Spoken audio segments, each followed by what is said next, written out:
Mr. Vice Chair, I'm sorry.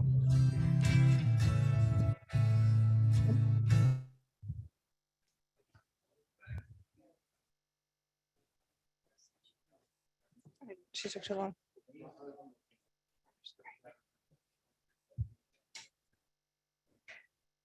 Mr. Vice Chair, I'm so sorry to interrupt your conversation.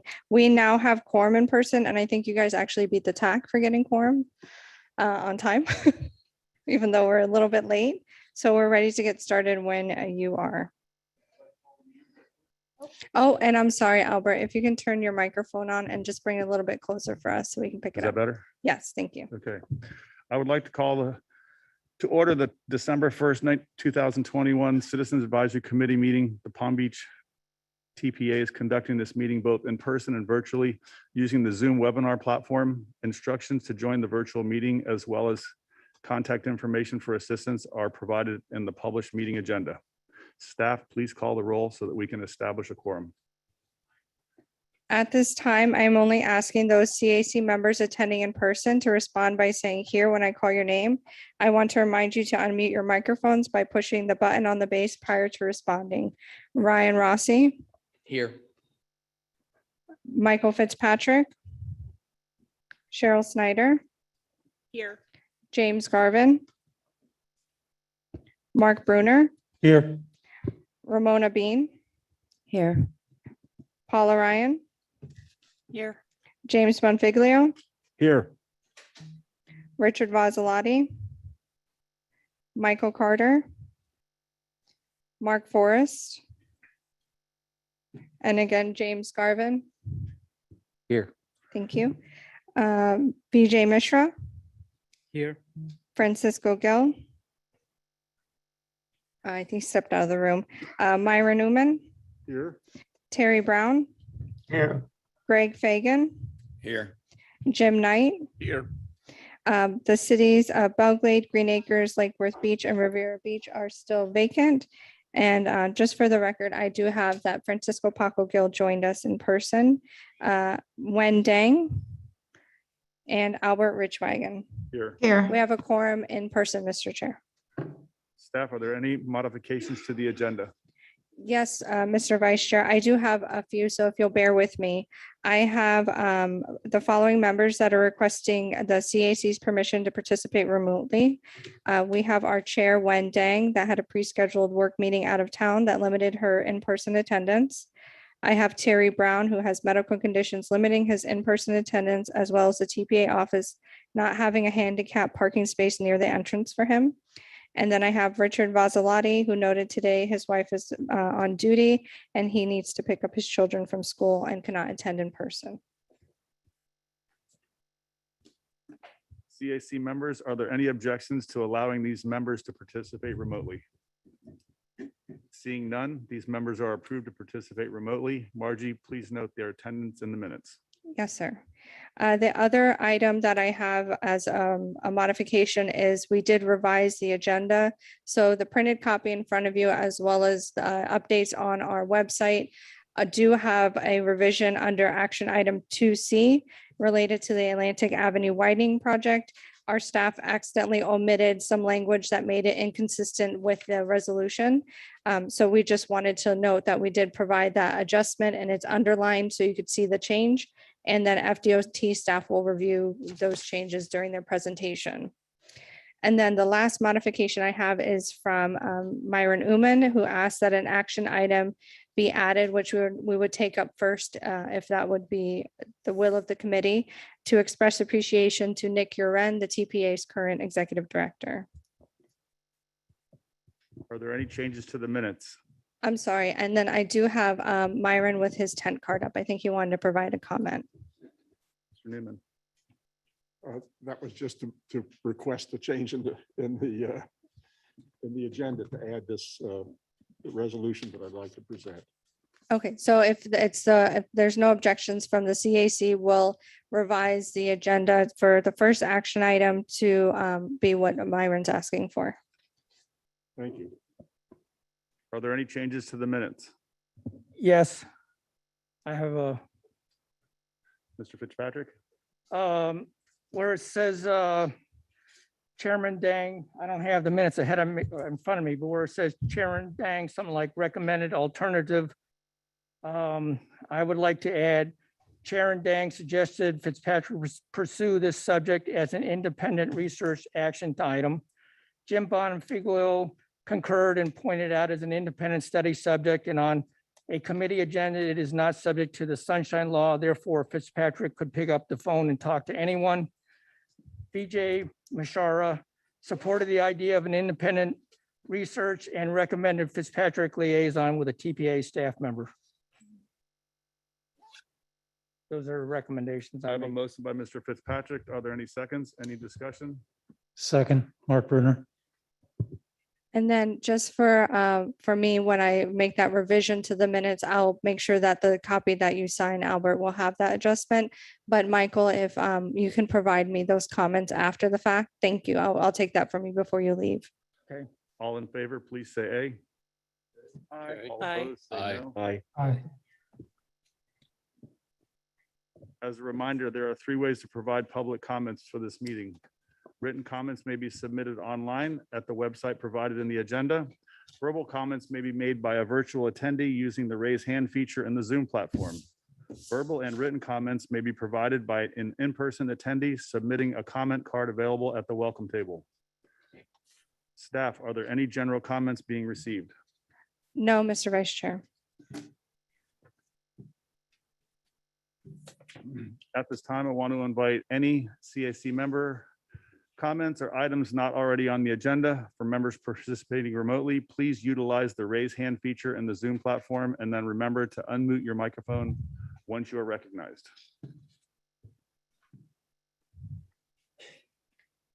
So I do not have any raised hands, and then for the members that are present in person, if it's easiest, you can raise your tent cards. So that way we can easily identify if you have comments, but I have no member comments at this time. Thank you. I'd like to invite Jason to provide an update. Good afternoon, everyone. I'm going to do a liaison report and cover a few of the items that are up on the board here. The first one is our December TPA Executive Committee meeting. That's going to be held on December 6th. As you may have found out that our Executive Director, Nick Uren, is resigning, and his last day will be January 28th. And so at our previous board meeting, we created a TPA Executive Committee meeting. And that's the board that will meet on December 6th to appoint an interim director and then also select an executive, an outside firm to look for a new executive director. The next item is the FDOT Strategic Intermodal System Policy Plan Public Comment Webinar. So FDOT is offering a live webinar that will be on December 9th at 10 a.m. And there's a link here to register for the webinar to gain access to it on that day, December 9th, to view the webinar and get more information and participate in that discussion for the Strategic Intermodal System Policy Plan. The Safe Street Summit is coming up. It's in February, from the February 17th to the 18th of next year. This is a collaboration between the 3 MPOs, the Broward MPO, the Miami-Dade MPO, and us, the Palm Beach TPA. And so all 3 of us collaborate and host the Safe Street Summit. And this year it's going to be down in Miami. So if you want to find out more information or register, go to safestreetsummit.org. You can check out the information. There's usually some really nice, great speakers, keynote speakers, and a lot of information about it. And it's just a great resource to get more involved and learn a little bit more about Safe Streets Summits and planning. The next item is Okeechobee Boulevard from State Route 7 multimodal corridor study. So it's this multimodal corridor study is being conducted by the Palm Beach TPA, and through those efforts, we're going to see a presentation today, so I won't cover too much of it here, but you'll see a presentation about it, and there'll be some upcoming opportunities to participate in future workshops. And this next slide, I think there's a few more here. You can review these at your leisure. There's just, this is just some basic information of completing the media release forms, the census update information. And our local coordinating board is seeking members. And then I think there's a few more to cover here. And the last one's our Love to Ride Florida Challenge. All of the TPA, most of the TPA staff are participating in this. And it's a great way to kind of get involved and encourage others to get out and ride. It's lovetoride.net/Florida. So between end of October and end of November, 197 workplaces logged about 303,000 miles for the month. And we did a considerable amount here as TPA staff as well. So if you're interested, log into lovetoride.net/Florida and check it out and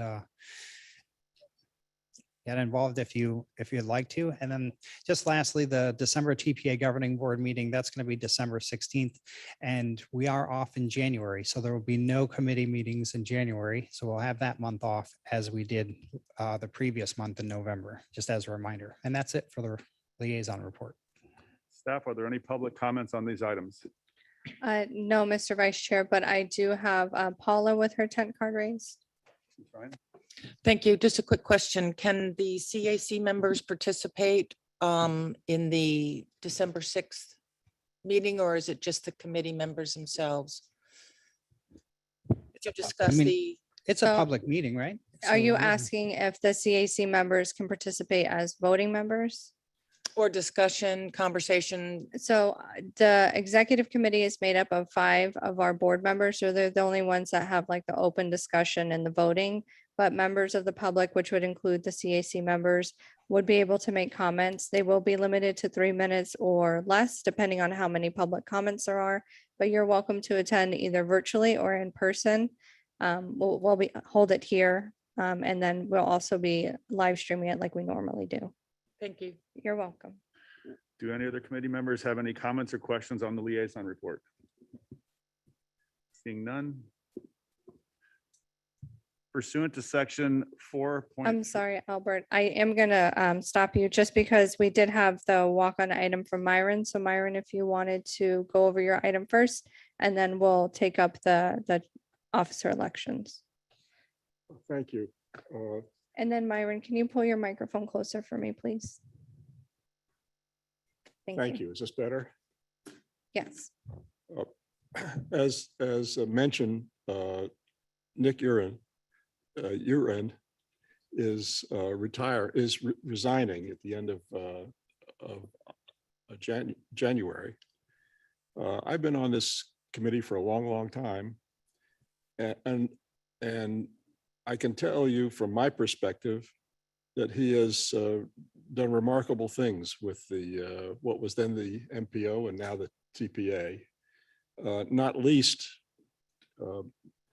taking the MPO independent to create the TPA, but also bringing a ray of sunshine to the activities of the organization. And I hope that the members of the CAC will join me. I'd like to propose a resolution. The wording is: the Citizens Advisory Committee of the Palm Beach County Transportation Planning Agency expresses its appreciation to Nick Uren, Executive Director, for his service and leadership during his tenure at the TPA. I add service in there because for the new members, don't realize he was on the staff here before he became executive director, and he also came to these meetings frequently and was very open in his discussion with the committee, and I really appreciate his service and his leadership. Thank you. Vijay. Thank you. Anything else, Margie? No, I will note for the members that although Nick is not here in person, he is attending virtually. So he did hear the the comments from the CAC. So thank you If very I much. knew that, I would have said something else. Well, we appreciate it as staff that you recognized our director. Pursuant to section 4.3.b of the TPA's operating procedure, the officers shall be elected annually at the last regular scheduled meeting of the calendar year. The newly elected officers shall take office at the first regular scheduled meeting of the following calendar year. Staff, are there any public comments on this item? No, Mr. Vice Chair.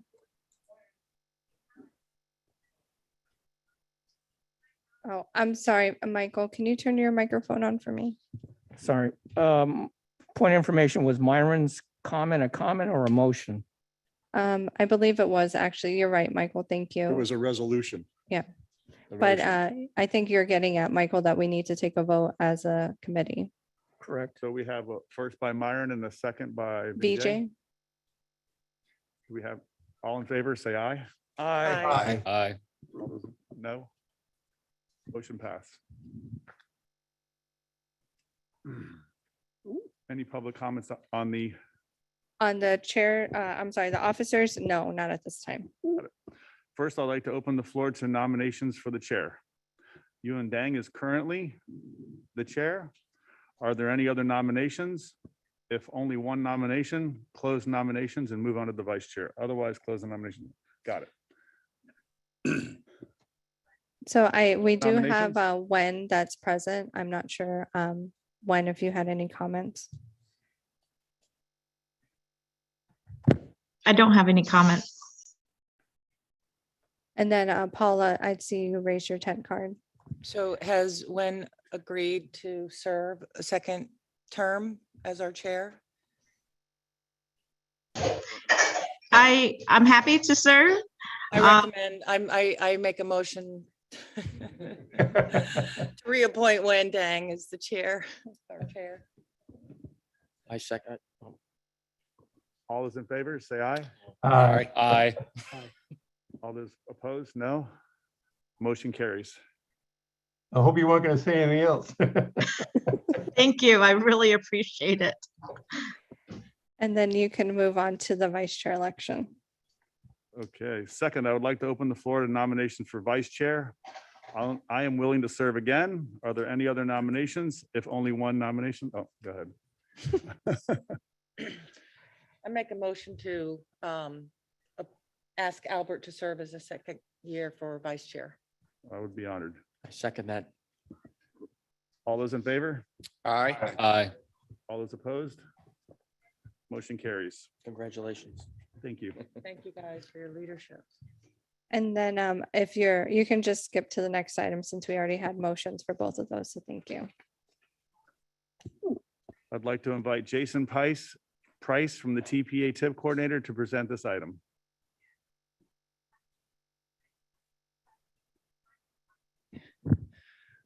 All right, good afternoon, everyone. So I'm going to present amendment number 2 to the Transportation Improvement Program for fiscal year 22 through 26.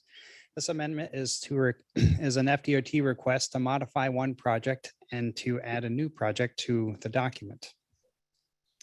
Before we go and get into the two projects, I just want to review when a tip amendment is needed, and there's a few reasons why a tip amendment is needed, and those reasons are listed here. The first is when a project is either added or deleted. Others include if the cost increase more than 20% and is $2 million, or there's a change in the scope of work, or lastly, there's a change in the project phase initiation date. Also, with amendments, only the projects listed in the amendment that I'll present to you today are the projects that will be changed in the Transportation Improvement Program, and no other project will be affected. So by taking the action and voting on this amendment today, you're only impacting the projects listed in the amendment and no other project in the TIP document. So with that, I'll start with the first project, and that's I-95 and at PGA Boulevard. This particular project, the action taking here is advancing the construction funds from fiscal year 2024 to 2022. This action is made possible by a new funding source, ARPA. It's American Rescue Plan Act funds had become available in March to FDOT. So they were able to leverage those funds, apply to this project and advance the construction to fiscal year 22. And so that is the nature of the change that warrants the amendment.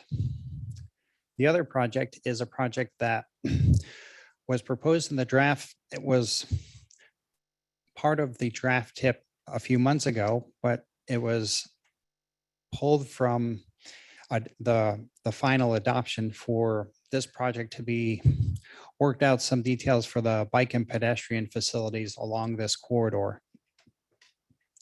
In doing that, the TPA, City of Boynton Beach, and FDOT work collaboratively to come to a conclusion or a resolution for those differences, and was able to come up with a good scope of work and bring this project back. And so you'll see it here being reintroduced. Now, some of the elements of this project are illustrated here on the slide. This project has projects on both sides of it. So it's the project in the middle. There's a project on the west side of this project, which is a resurfacing project. And then in the middle is the Boynton Beach Boulevard project that's being amended here today. And you see some of the details here for the buffered bike lane and the sidewalk. And the effort here is to create continuity amongst the three projects, the ones to the west and the one further to the east. And this project being in the middle is an attempt to kind of harmonize the bike lane and the sidewalk so there's more continuity along the entire corridor. So with that, they've come to an agreement to implement the project as it's being presented, and it's acceptable to all the parties. And so that's why you're seeing it here today being reintroduced and brought back into the TIP document. So those are the two projects for the amendment. At this time, I'll answer any questions and ask for a motion to recommend adoption of amendment number 2. Staff, are there any public comments? No, Mr. Chair. I need a motion to recommend adoption of Amendment 2 to the TPA's fiscal year 2022-26 tip, and then I will open the floor for discussion. So move. Second. First by Myron and a second by Paul, I believe. I have a question. I own a piece of property that's affected by this on Boynton Beach Boulevard, east of I-95 on the north side of the road. Do I have to abstain from voting on this since I have something that's going to be a property that will be affected by this?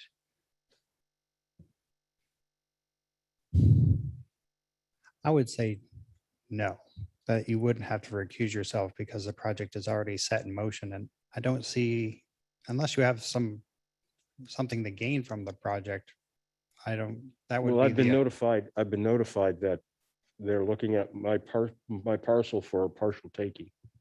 But we could just be conservative and you could abstain just to be on the Yes, safe side, James. just to be. Should probably, do I have Yes, to and I'll leave? have you fill in the form after the Okay. fact, but I will note you're that abstaining from voting. Do I have to leave the room while you're discussing this and anything like that? or- Yes. Okay. Thank you for asking. Excuse me, Mr. Chair or Vice Chair.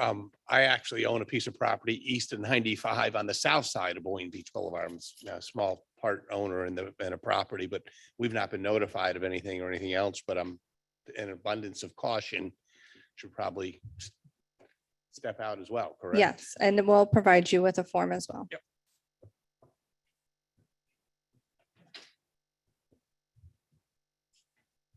Does this affect the quorum?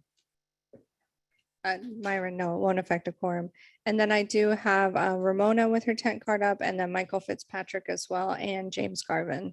Like to recognize Ramona. Thank you. Jason, I just had a quick question. It was just curiosity on the PGA southbound. Is it referring to the one on the ground, or is it the southbound ramp? It looks like it's just a special auxiliary lane that they're just adding. I did get some clarification this morning from people from the TAC meeting, FDOT and city city staff there, that it's an extra lane on the receiving end of turning into 95 on the ramp. So I guess when you're turning onto 95, instead of there being a single lane, there'll be two lanes receiving the traffic, and then it'll kind of neck down to approach 95. So it's on the FDOT, it's on the 95 side of approaching the ramps going up to 95. As opposed to, so they're building an additional auxiliary lane, an additional lane to handle the queue of people turning on to onto 95. I'd like to recognize Mr. Fitzpatrick. Well, I got on this I-95 exit half hour ago, and I had to dodge 3 people crossing Boynton Beach Boulevard. I saw a lot of bike lanes going east-west, but there was no connecting dot crossing Boynton Beach Boulevard. Is there any safe way to cross Boynton Beach Boulevard before the traffic light at, I think, 4th Street, Southwest 4th Street and Seacrest Boulevard? Is there any designated crossing, or is there going to be one of those elevated overpasses or something? Plus, there's the Galaxy Elementary on the north east coordinate of where the roads cross, and how do kids? They've had to adjust the boundaries so they don't take any kids that'll cross Boynton Beach Boulevard because of the danger. So, is there any crossings at Boynton Beach Boulevard for better than a quarter of a mile, half mile?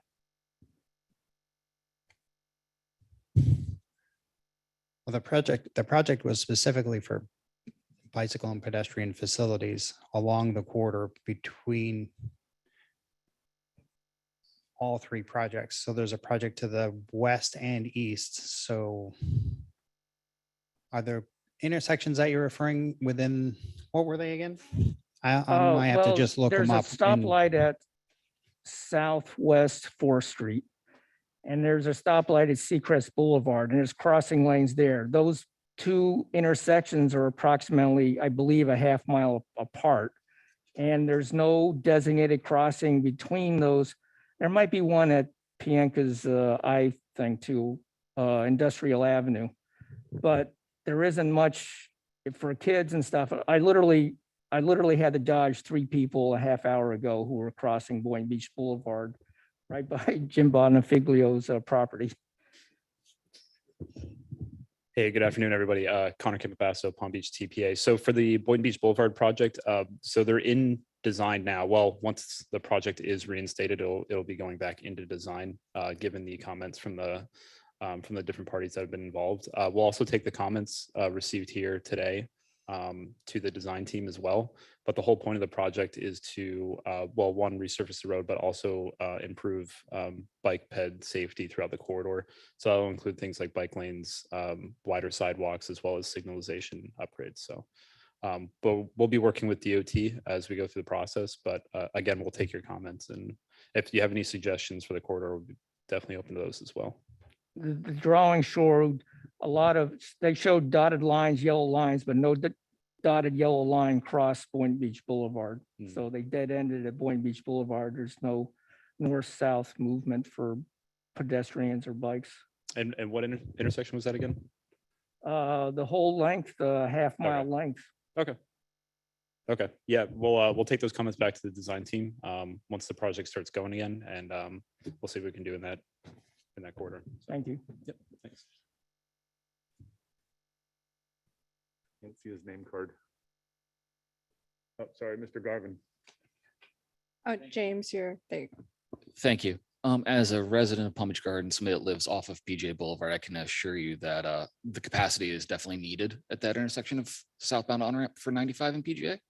I traverse that 4 or 5 times a day, and I can guarantee you it does back up and the capacity is needed. So I just wanted to say I appreciate the FDOT, TPA staff, governing board, and the city working together to move that up on the agenda, as the capacity is definitely needed in that area. So thank you. Seeing no further comments, I need a motion to recommend adoption of Amendment 2 to the TPA's fiscal. Oh, we have a sorry. motion by Myron and a Sorry. second by Paula. There we go. And then we can take this. Oh, I'm sorry, Richard. I also missed your hand up. Thank you. Hello. I have a question. Both of these amendments are voted on together, the PGA and the Boynton Beach.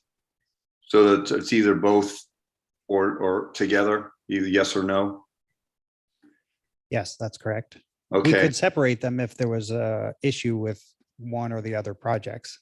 okay. So with that being said, if he's allowed to, and since he's abstaining from it, since this is affecting somebody, I'd be curious to know what's happening to his property, Mr. Brown, in relation to the Boynton Beach project. What exactly is the problem with him? Are we allowed to speak about that since he's abstaining from it? I think it'd be worthy to know what's going on in his case as a member of the public, taxpayer.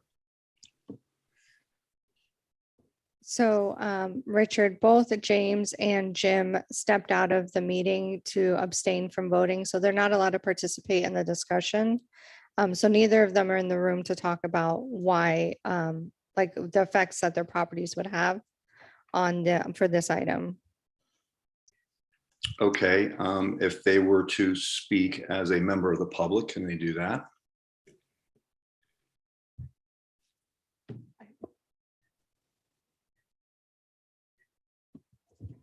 Hi, how's it going? Connor Campabasso again.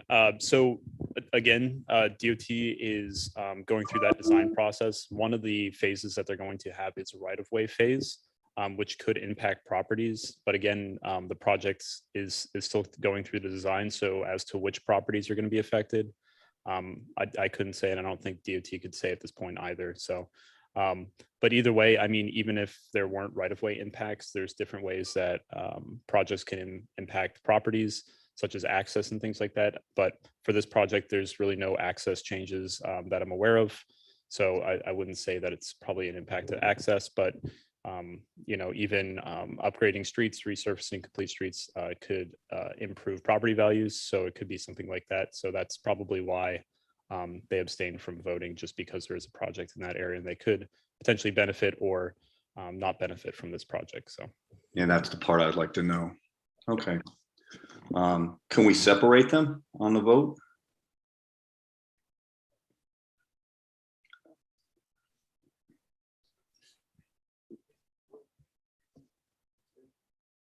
Sure.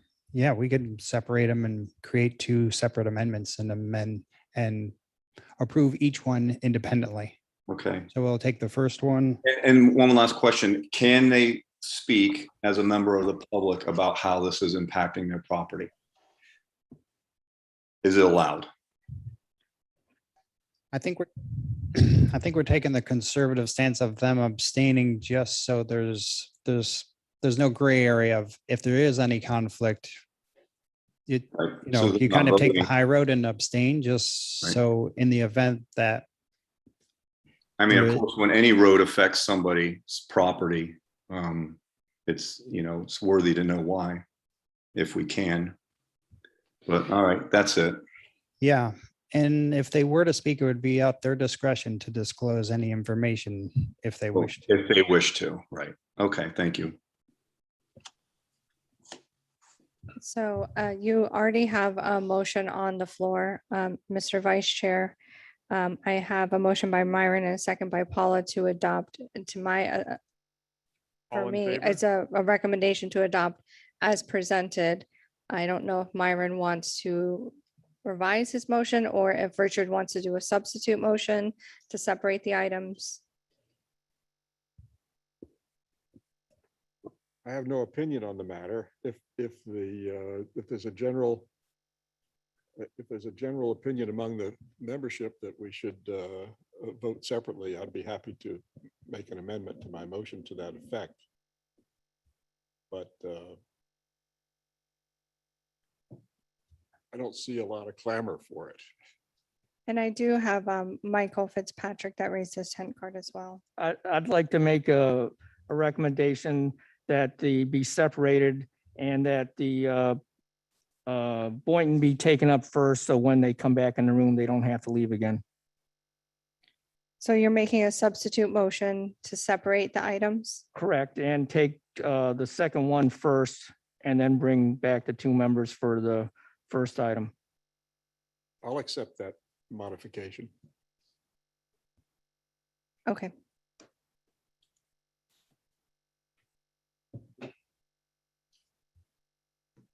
So we have a first and a second, and we're Yes. voting on the motion to approve or disapprove the Boynton Beach Boulevard portion of the motion. So this motion is just to separate the items, and then you'll need to take up each item. Got it. So So- if you're changing that motion, I'm not seconding it. No, Michael made the motion and Myron seconded the motion. Okay, gotcha. would So you- for would you read that? clarification, the motion on the floor is a substitute motion to separate the two amendments. And the first one that you'll vote on is the Boynton Beach project. All those in favor? Aye. Aye. All those not in favor? No? I don't have any opposed. So then the Carries. next motion is to recommend adoption. And I'm sorry, Kelsey, can you bring up up for me on the screen, the presentation? So the next item is for the Boynton Beach project. All those in favor? I'm Point- sorry, point of I need a motion maker and a seconder on that. Sorry. So we need a motion for, I'll make the motion, Mark Turner. Second. the first and a second. All those in favor? Point of information, aren't we going to bring back the two members who, Yes, I will go get them if you'll pause. After you make your motion on this one and vote on it, I will go get them. All those in favor? Aye. Aye. Those opposed, say nay. Motion carries. And then our staff is going to get the other two members so that they can vote on the second item, which my staff has put back on the screen, the amendment for I-95 at PGA Boulevard.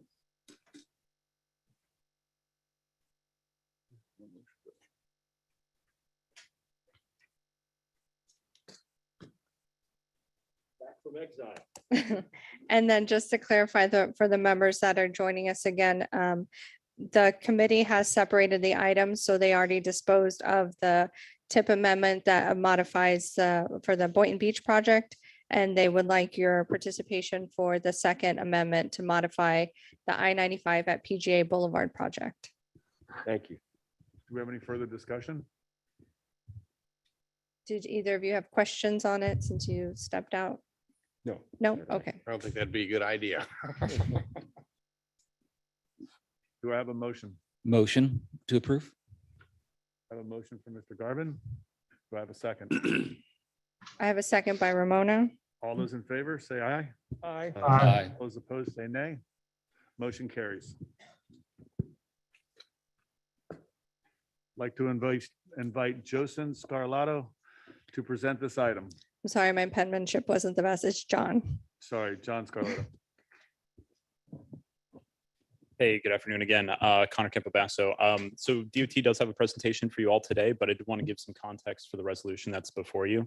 So this project's been in the works for quite a while, and DOT's been working on this PD&E study for several months now. I think it's around 18 months. They had a public meeting. They presented the concepts to the public. And then they brought it to our board, and then our board had some concerns about some of the options that were available for the corridor. So there's kind of two different parts to it. There's a typical section for the entire corridor, and then there's an intersection at Jog Road.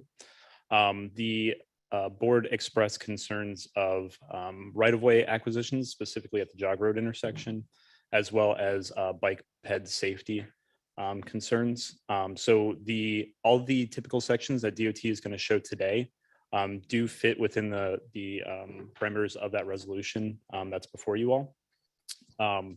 And the Jog Road intersection, there's a portion in that resolution that talks about not wanting to move forward with any excessive right-of-way acquisitions or excessive access issues. And that's directly from the board's request to not, build a project that would eliminate single-family homes or access to businesses in that area. So that's what that resolution's for. But again, DOT is going to give a presentation, and if you have any questions, I'd be happy to answer them for you. So with that, I'll pass it over to John. Chuck. Thank you, Connor. So my name is John Scarlatos from Scalar Consulting, and I have with me Rudy Mari as well from Scalar Consulting. He's the project manager and we're here to present on behalf of FDOT. So we're going to talk about the Atlantic Avenue segment from Turnpike to Jog Road, the PD&E study phase. So we're here today to give you an overview of the project and a status update. Show that some of the typical sections that were previously presented at the last time we presented to the board, which was in June. And provide an update on the alternative public workshop, which we held in late June as well, and some of the newly developed typical sections, which incorporate physically separated bike lanes based on that input, as Connor just mentioned. Oops, sorry. So this is our study limits. We're looking at the Turnpike to Jog Road. We're in unincorporated Palm Beach County. We're looking at widening from 4 to 6 lanes and including bicycle and ped features, upgrades. The corridor is about 1.8 miles long in length. Sorry, there we go. Okay. And the existing right-of-way is varying between 113 feet to 175 feet with a context classification of C3C suburban. This is an urban principal arterial with a posted speed limit of 45 miles per hour. So this is the typical section that we had presented at the TPA board meeting, as well as the alternatives workshop from Turnpike to Cumberland Drive. It incorporates a 22-foot median, 3 lanes in each direction, and 11-foot travel lanes with 7-foot buffered bicycle lanes, a 10-foot sidewalk on the south side, and an 8-foot sidewalk on the north side. You'll notice we also have the canal on the south side of Atlantic Avenue, which is maintained and owned by the Lake Worth Drainage District. So they have requested a minimum of maintaining 75 feet of right-of-way for the canal, which would include 35 feet for the maintenance berm on the south side with a 30-foot channel and another 10 feet on the north side of the canal for maintenance as well. The second segment that we have presented incorporates the same geometry as the previous one. This is from Cumberland to Jog Road. So it's all the same roadway features and bike ped features. The only difference is we don't have the canal on the south side. We would be looking at piping this section, which we have coordinated with Lake Worth Drainage District, and they have said that they are okay with us moving forward with that idea in this section. So the TPA board presentation, some of the feedback that we received was the request for wider pathways, potential shared use paths on both sides, and physically separated bike lanes along the corridor. So this is just a brief summary of the alternatives workshop that we had held. It was a go-to webinar on one day, and then the following day we had an in-person meeting. I've identified some of the key takeaways we had. There's some interest regarding noise concerns, a lot of feedback that this project is needed, some concerns with impacts of driveways and so forth, how we would have impacts on those entrances. But one of the main things you'll notice down on the bottom right, physically separated bike lanes was what was requested by one of the commissioners, which is going back to what I initially talked about and what Connor mentioned with these new typicals that I'm about to present. So this is one of the typical sections that we looked at following that input that we received. So this would be removing the on-street bike lanes that we showed in the original alternative and incorporating 12-foot shared use paths on both sides of the corridor. One thing to note is that the criteria for the shared use path does require 4-foot clear on the front and back sides of this. So that's one of the features that has to be incorporated when we're doing these 12-foot shared use paths. This will increase the right-of-way width by about 8 feet as opposed to our original concept. So this would have to still be coordinated with Lake Worth Drainage District and make sure that we can have this approved with that right-of-way take. So this is the section from Turnpike to Cumberland like we showed before. The second one that we evaluated is looking at physically separated bicycle lanes.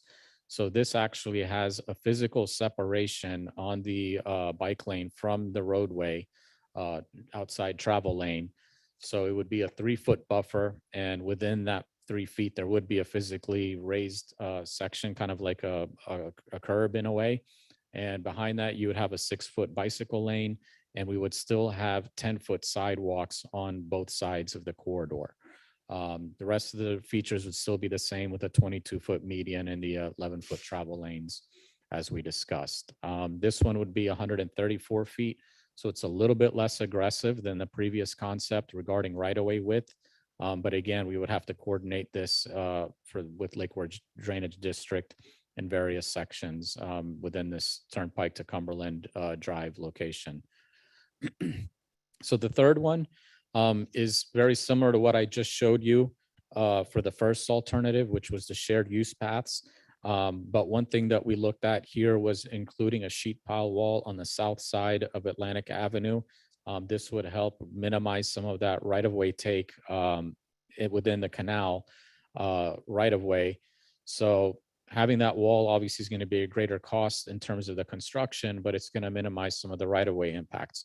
With all three of these alternatives, one of the things to notice also is on the bottom or to the right of the corridor, there's still potential impacts within the private residences. On this one is showing, 0 to 14 feet. So this would be on the south side of the canal. We would be going into private property in various areas within Turnpike to Cumberland, depending on if we're going to do 8 feet additional or another 4 feet additional. So the mainline typical section challenges, as I just mentioned, the main one being additional right-of-way, potential impacts in privacy walls and landscape buffers on the south side of the corridor.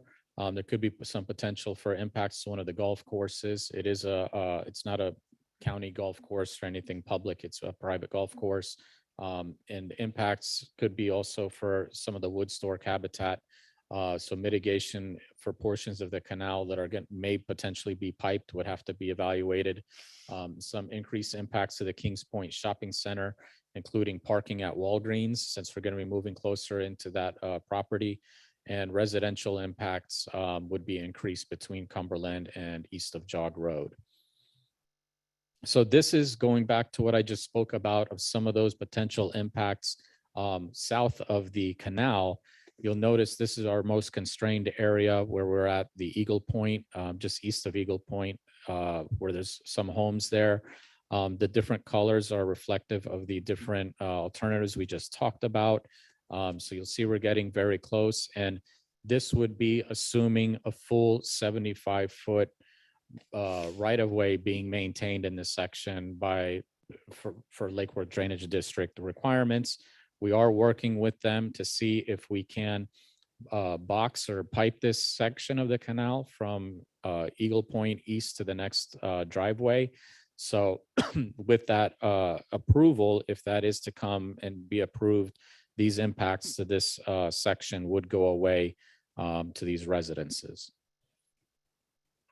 So these are some of the additional challenges we would be looking at with these new typical sections. Currently, our originally proposed typical section was to transition at the east intersection of the Turnpike.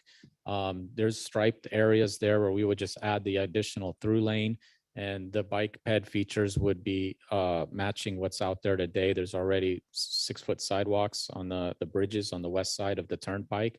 So with this new concept, we would have to look at where is the transition going to take place. That could involve, if we can carry it all the way through to the west side of the Turnpike, we would have additional costs for widening both of those bridges that we're originally just planning on doing restriping.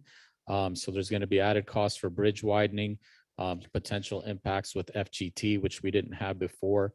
And the recently widened bridge over the E2E canal on the far right side of the screen, that was widened on the north side to accommodate the future through lanes as well as the right turn lane at the intersection.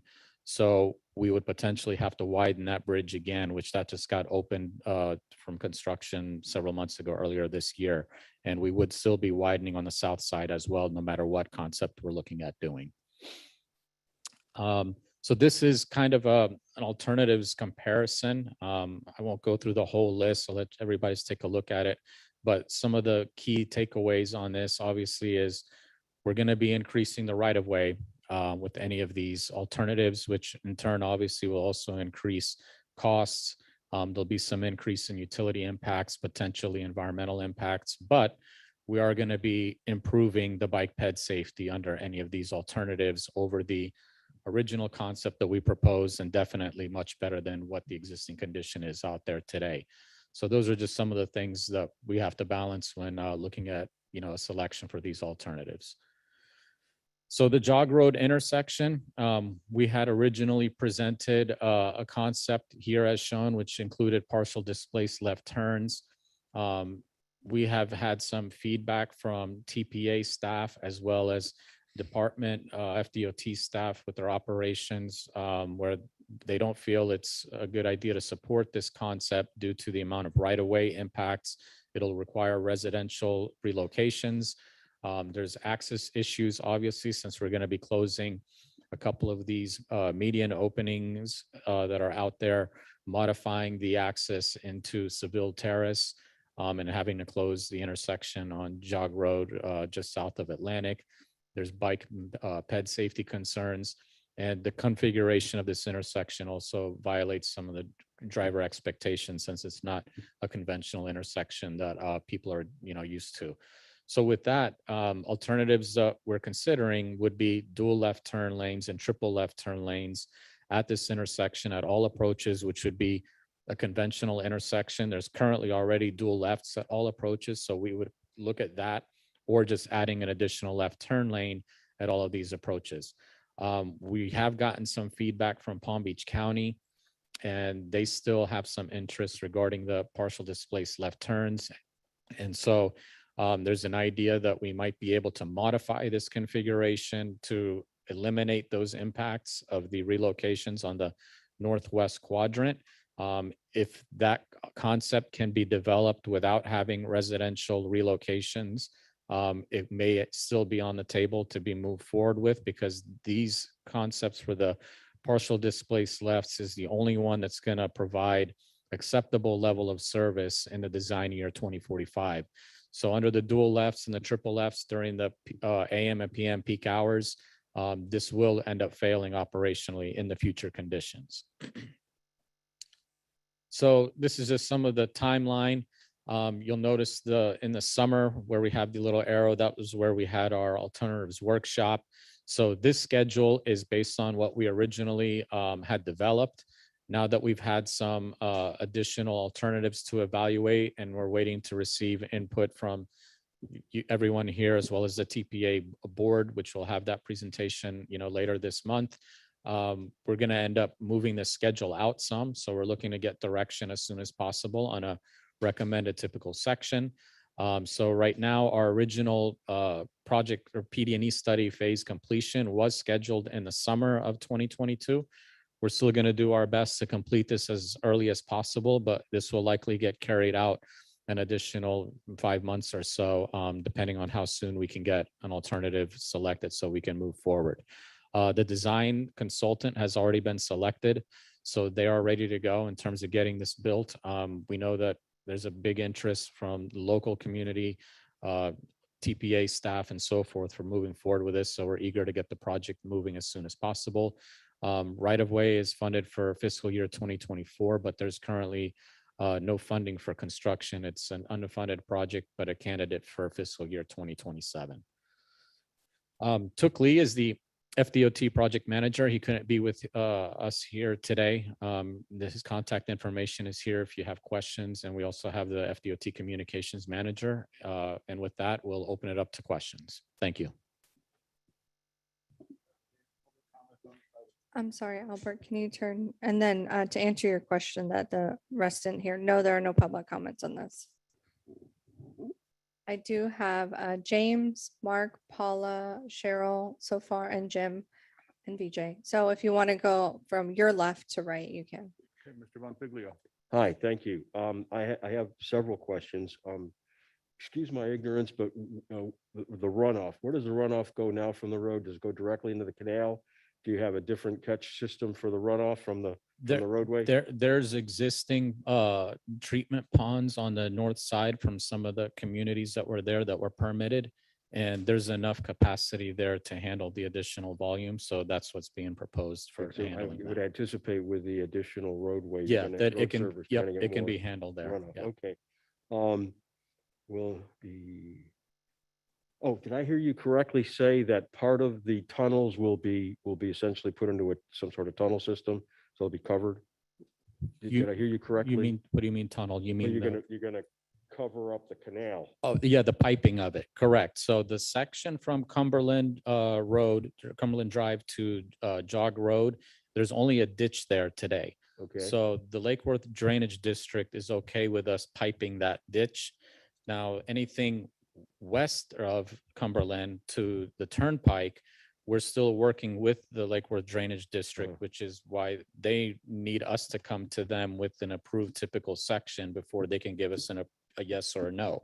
So there is one section there, which was Eagle Point to Legends Way, which I showed, which was very tight. That's our tightest segment that we're looking at, where we're really trying to push to make sure that we can get that approval under any of these alternatives, that we have that section at a minimum boxed or piped so that we can avoid those impacts. So they're well aware of that. They don't want to pipe the entire segment, but in this very constrained area, they're looking into possibly approving. When you do that, you're essentially limiting the capacity of the canal to the capacity of the pipe or whatever you use to bring it from point A to point B. And do you? I'm not the drainage engineer, but based on discussions that I had with the drainage engineer, we'll still be able to maintain the proper flows based on the pipe dimensions that are going to be proposed. Well, that kind of concerns me because, I mean, with climate change and everything happening here in South Florida, we're going to see more intense storm systems and more intense flooding, which means more water going through the system than you're going to see right now, maybe 5 or 10 years. If you build a tunnel, it's like essentially making it into a hose. And, you know, there's just so much water that can go through a hose. Yeah, and we'll still meet the requirements for Lake Worth Drainage District to make sure that all of that is accommodated, and then that's reflected in the calculations that'll be presented to them. Yeah. And I saw one rendering, I thought, where you're essentially making the canal a little bit narrower. Am I Correct. reading that correctly? No, the channel of the canal will still pretty much be the same. It's just that we were able to remove that maintenance berm on the north side, so that gave us a little bit of a leeway by doing that. Okay, so you still maintain the capacity to handle. Yeah, the capacity water? will still be maintained. Yeah. Okay, and you need Army Corps of Engineer and DEP permitting for all these changes to the canals? Yeah, I don't. Depending on which typical section moves forward, then we'll do the environment evaluation, meet with the permitting agencies, and then go through the permit requirement Yeah, process. but that's all way in That's the all future. way down the, way in yeah. the future. Yeah. Okay. All right, thank you. You've answered my questions. Thank you. You're welcome. Yeah, over here. Can you go back to slide 15 if you can, or looking at all the alternatives and the cost? There it is. And this is just sort of a practical question on the shared use paths. You've got right-of-way impacts as a high cost item, and on shared use paths with sheet pile walls, you've got a high cost. I guess the question I have is, right-of-way acquisition is always a challenge, I know, and on some of these, it looked like you're going through multiple residential lots. And as a practical matter, in terms of cost and scheduling, how do you balance the cost of say, going to sheet pile? If it costs more, but you can get it done quicker, and the uncertainty of right-of-way acquisition is reduced. I'm sort of I'm asking a question to sort of, how do you approach these things practically? Because I know right-of-way acquisition can be a challenge, particularly with multiple property owners.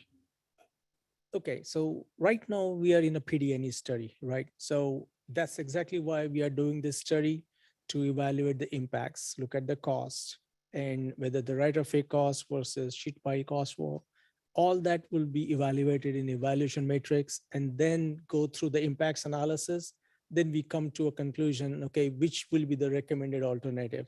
And based on that, the final design starts. So this is kind of a evaluation process, look at all the alternatives and come up with the solution that's cost feasible and acceptable to all the stakeholders, not just the DOT. And So again, in that we're just going through in that right process, one of the factors that comes in is the number of property owners that you have to deal with. now. Exactly. Okay. Yeah. Thank you. Ms. Ryan? Thank you. Thank you for your presentation. I just want to get clear on a couple of things. One, in our agenda, it talks about a motion to recommend, and the TPA in as is its goal for Vision Zero, incorporates a greater pedestrian bike right of way and things of that nature. And you've presented 3 alternatives here. And I thought I heard you say that you didn't think that any of them were going to be able to be presented as a feasible to move forward. Are you presenting all 3? Are you, how are we supposed to evaluate these 3 choices? And based upon those 3 choices, what you're going to do to present to the various agencies, permitting agencies? Okay, so the way the resolution has been written, all of these alternatives are viable alternatives. So we're seeking feedback from the TPA board, TAC, CAC, all of the different members here on whether we're going to do alternative 1, 2, or 3. As far as the design features and FDOT criteria, all of these alternatives will meet that. So there isn't anything restricting us from moving forward with this. It's going to be, what does the public want? What do the locals want? And also, what can we get approved by Lake Worth Drainage District regarding the right-of-way acquisition? So the permitting part, as we talked about, that would get done in a later phase. That's not during the PD&E. But right now, based on what we're showing here with the bullet point A mainly, any of these alternatives are viable. So if TPA board and everybody is okay with this resolution, we will then do a bit more screening on these alternatives and then move forward with developing one of these based on impacts that we see right away, costs, public input, and so forth.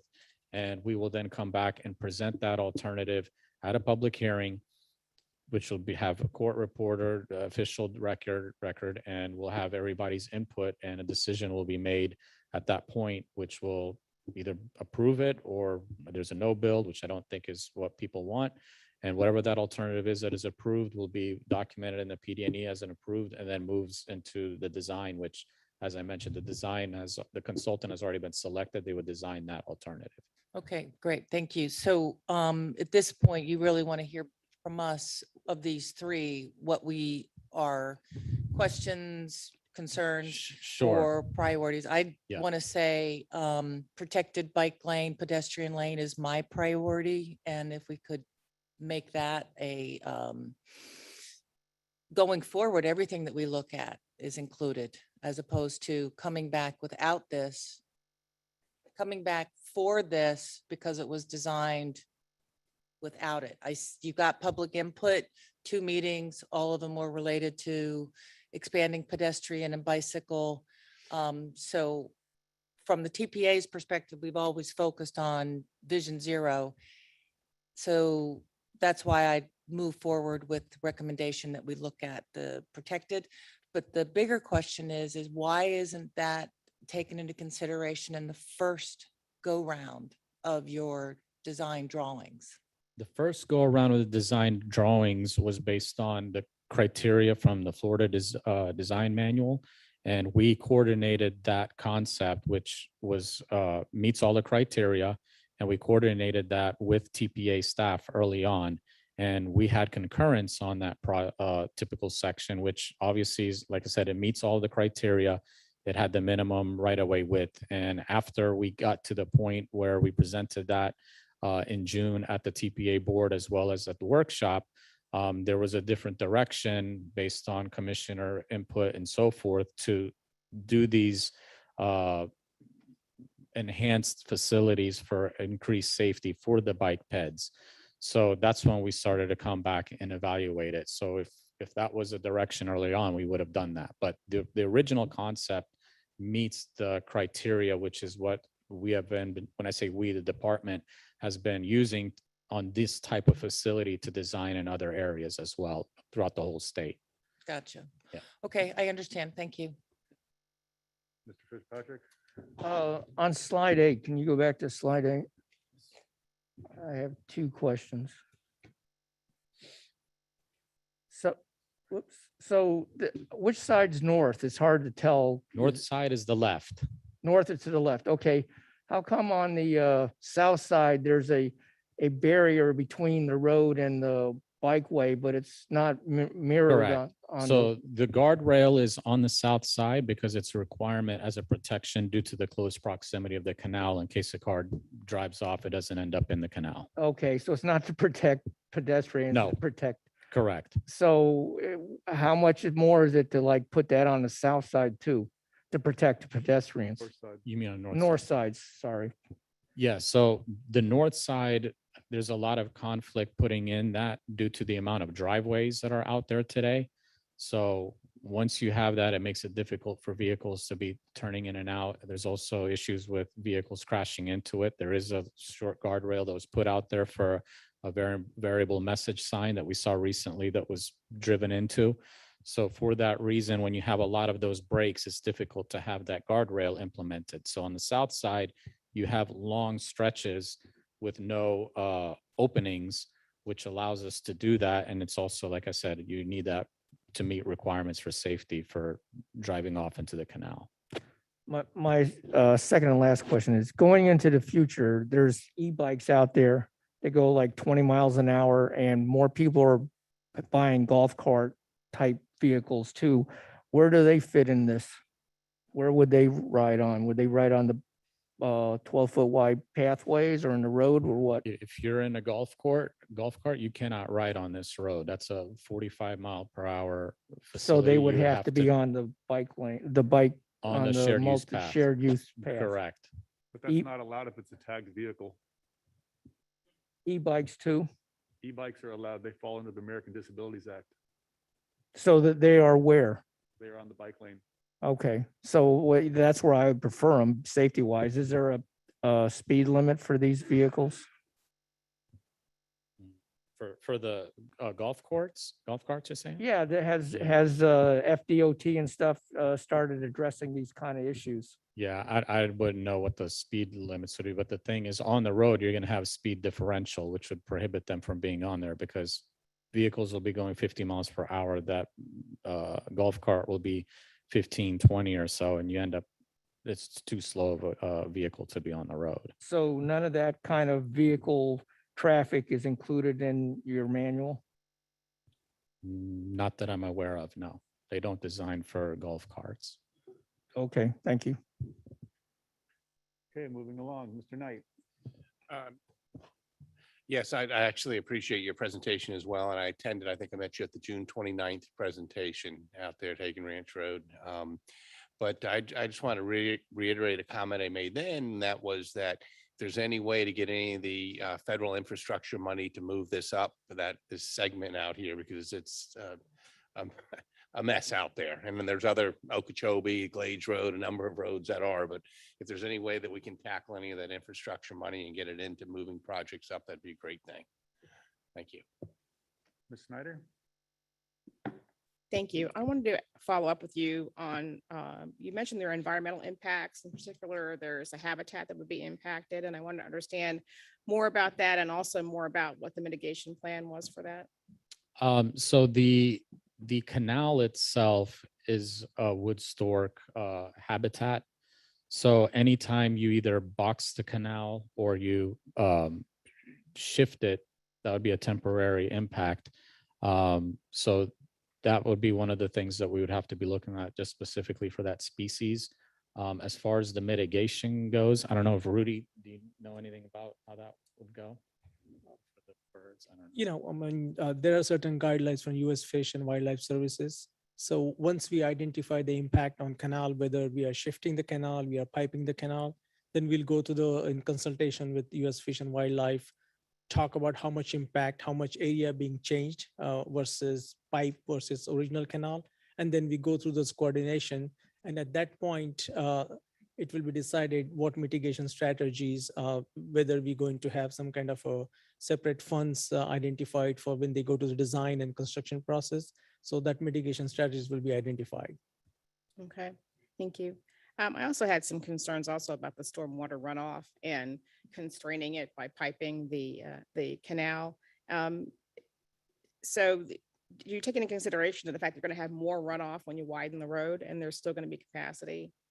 Yes, as John explained, right now there is an existing drainage system, drainage pipes, that all the runoff from roadway is collected in drainage inlets and that gets carried off to the ponds that has been already designed to accept that runoff. So when we go through the widening process, we're going to add another additional impervious areas. So the hydraulic calculations will be done. And the same, if we need additional ponds or additional space, maybe exfiltration trenches or something will be provided.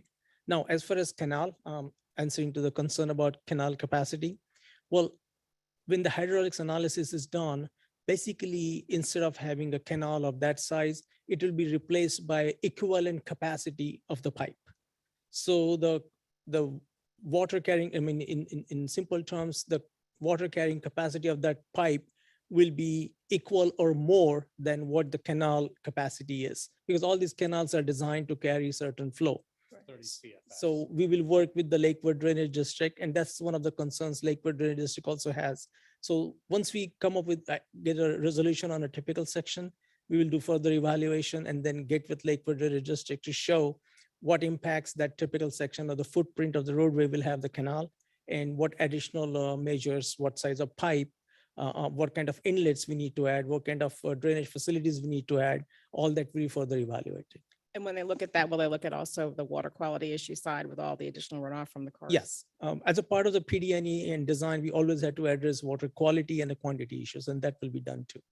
Okay, thank you. And I just also want to put in a plug for getting Jupiter projects moved forward, particularly Indian Town Road and Central Boulevard and Indian Town Road and South Island Way, because it's really bad up there. Thank you. I think you'll have to recuse yourself from that vote. That's fine. Thanks, Vice Chair. So I'm pretty sure from the engineering perspective, all three options or the cross sections that you have drawn are reasonable and acceptable. From the sustainability point of view, the difference I'm seeing in the three options, like the option 1 and 2 are okay. But in the third option, you are adding sheet piles. It could be concrete, it could be sheet itself. And from sustainability point of view, that has a negative impact to the whole project. So yes, there is going to be more cost, but it's also going to have a more negative sustainability impact. So obviously first option 1 and 2 have their own right-of-way issues that you got to look at. But from the sustainability, I think that would be the least preferred option as far as I'm concerned. And that's a great comment. And that's why we are here today, to get your input, your concurrence, or your recommendation.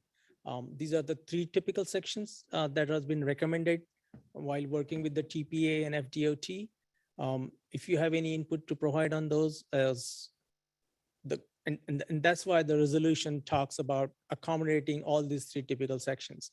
Now, if you have more guidance on that in regards to this typical, we are here to hear. So either you let us know, or the board know, or the commission TPA board to make the appropriate decision or the recommendation. Circling back around to Myron. Thank you. Following up, I have two comments. One is to follow up on the comment behind me about speed limits on shared use paths. I think that was the question.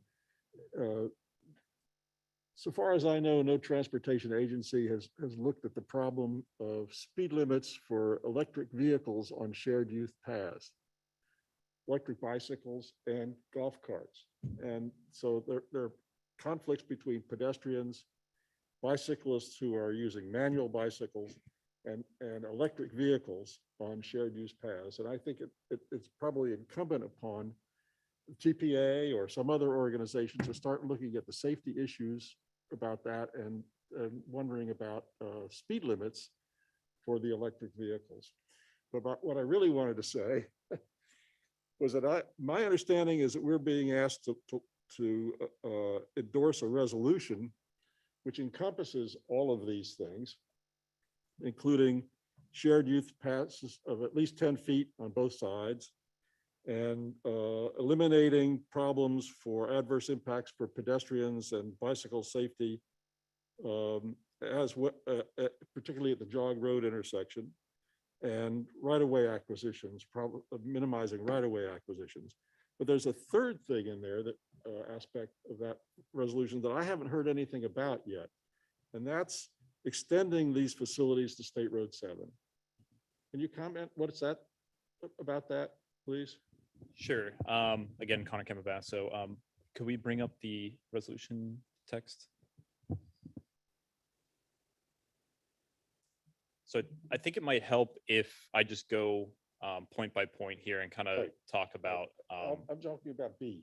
Okay, sure. So I'll start off with B. So the idea here is that the resolution is sort of giving guidance to DOT to give a minimum spec of what should be on that corridor. And in this instance, it's 10 feet of either sidewalk or shared use pathway. And that's that minimum.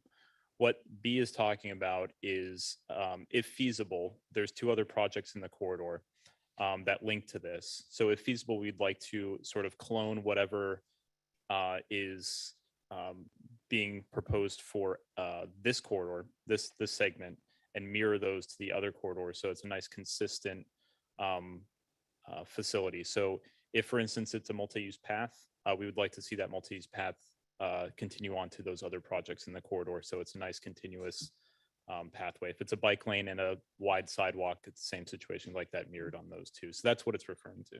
And those modifications would be to the other projects and with costs incurred in the other projects. Correct. So, and I do want to highlight the if feasible part. These projects are already started. They're in the work program. So we would have to work with DOT to see what we can do. These projects also have bike ped improvements as part of them. So it would just be modifying that. But I believe one of them's in design now. So we'd have to work very closely with DOT to see what we can do in that situation. Thank you. Yep. Yes, maybe I missed it, but I think I only saw one plan. I think it's alternative typical section 3 that has a barrier between the pedestrian multi-use walkway and the canal. Is there any reason why you would not have put a barrier between the sidewalk and the canal on the other renderings? Is this the one you're referring to? Yes, that's the only one that I think I saw. So this one has the railing on the backside of the shared use path. Okay, yes. All right, is there any reason why you didn't incorporate that in the other two? It seems to me that's an important safety feature. Yeah, it's in there. I'm looking, maybe I'm misunderstanding what's being presented then. Yeah, Alternative section 1, it doesn't look like there's a wall, a barrier between the sidewalk and the Alternative canal. section, this one right here. Alternative typical section 2 does not. You're on slide Yeah. 8. Yeah. This slide 8. Is there any reason why there was not a barrier on those? Barrier is there. So you No, see- between the sidewalk and the canal. Oh, because this one, all right, so here you have the road, the guardrail, Right. okay? So if a car is gonna drive off, it's gonna hit that guardrail, so it's not needed on the backside.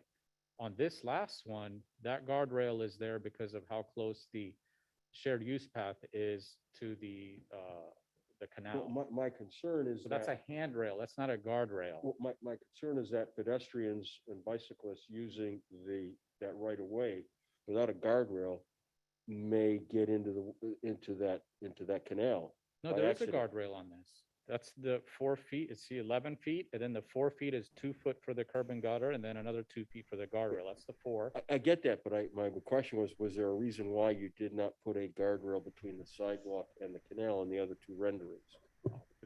There is none there. Okay.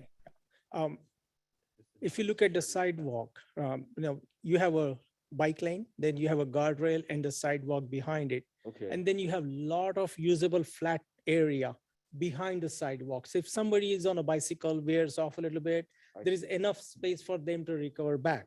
Okay. Yeah, in this scenario, since we have a drop off with a sheet pile wall, in order to protect the pedestrian and bicyclist, that's why the bicycle handrail has been provided. Have you done any studies to figure out the amount of use you expect from the sidewalk? How many pedestrians are going to be using that sidewalk on a daily or weekly or monthly basis? We haven't done any pedestrian counts at this juncture because right now, when we did our field reviews, there is hardly any pedestrian traffic. Every now and then you see somebody using the sidewalks, but who says we are designing this for 2045? So at this point, we do not have any like study or something or traffic ped counts, bicycle counts for this Yeah, project. anecdotally, when I drive up and down there, you see very few pedestrians, very few bicyclists, and the pedestrians that are there are usually making their way to a bus stop. Mhm. And that's about all that I've seen up and down that roadway. I mean, currently, I live in the same area and I drive that road all the time.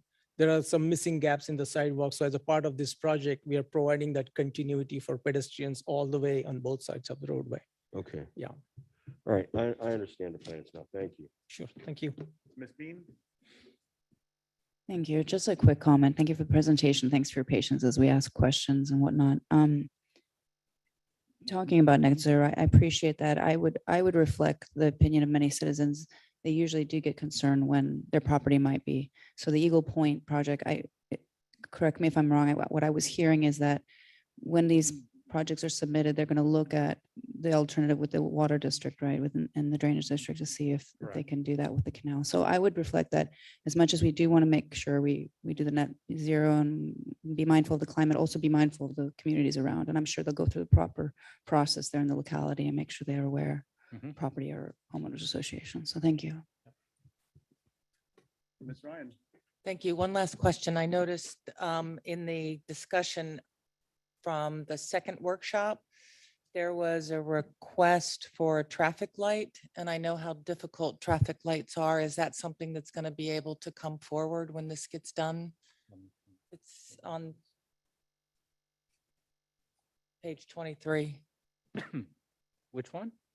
It says no, your public workshops were held June 28th and then June 29th.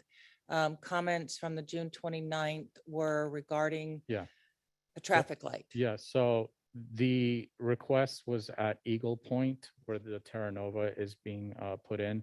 At this time, there is no proposal for a signalized intersection there. Based on the traffic volumes that would be coming out of Terra Nova, it would not be justified. I mean, sorry, coming out of the Eagle Point community because it's built out, it's very small. Once Terra Nova comes in, if the volumes are shown that are coming out of there are high and if we see there's issues, a signal study would have to be done with the department. And at that time, they would then determine if a signal is warranted, and also would have to be looked at in terms of the proximity of the signalized intersections east and west of there to make sure that it's not violating criteria with signal spacing. Thank you. Yes. I have a few comments.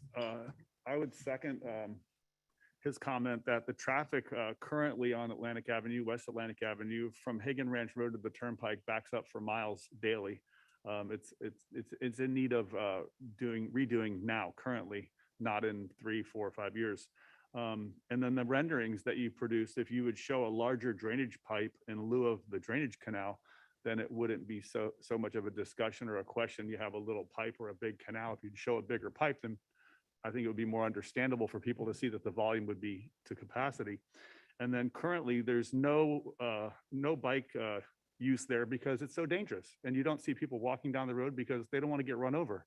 So if you build it, they will come and they will use it. They use that excuse for many years. Oh, there's no cyclists, there's no pedestrians. We don't need sidewalks. We don't need bike lanes. Well, if there's no bike lanes or sidewalks, there's not going to be anybody riding or biking there because they don't want to get killed.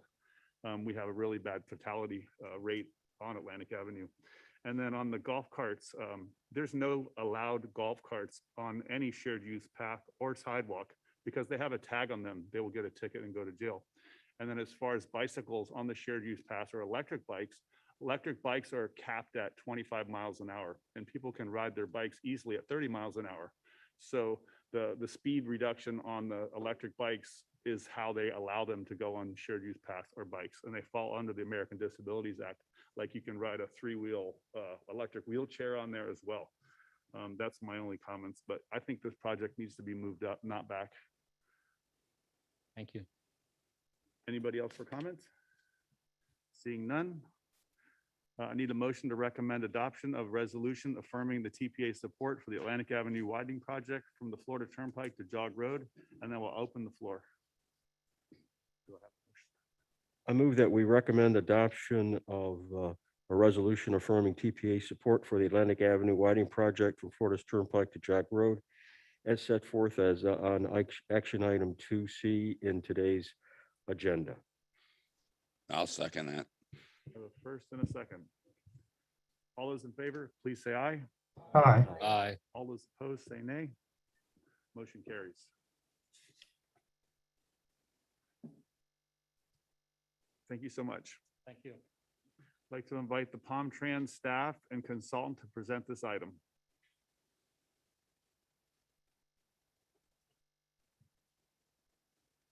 Good afternoon, Anna Bielawska, Senior Transit Planner with PalmTran. We are excited to present Accelerate 2031, which is PalmTran's major transit development update. This is our strategic 10-year vision for transit services in Palm Beach County. Jill Quigley from Tyndale will be presenting the item today.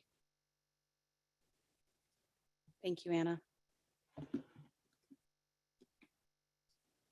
Okay, so today I'm just going to go over, is this close enough? Okay. The TDB background and process, give you a summary of the public outreach that was conducted, talk about the needs that were identified, and then the financial and implementation plan that was developed, as well as next steps.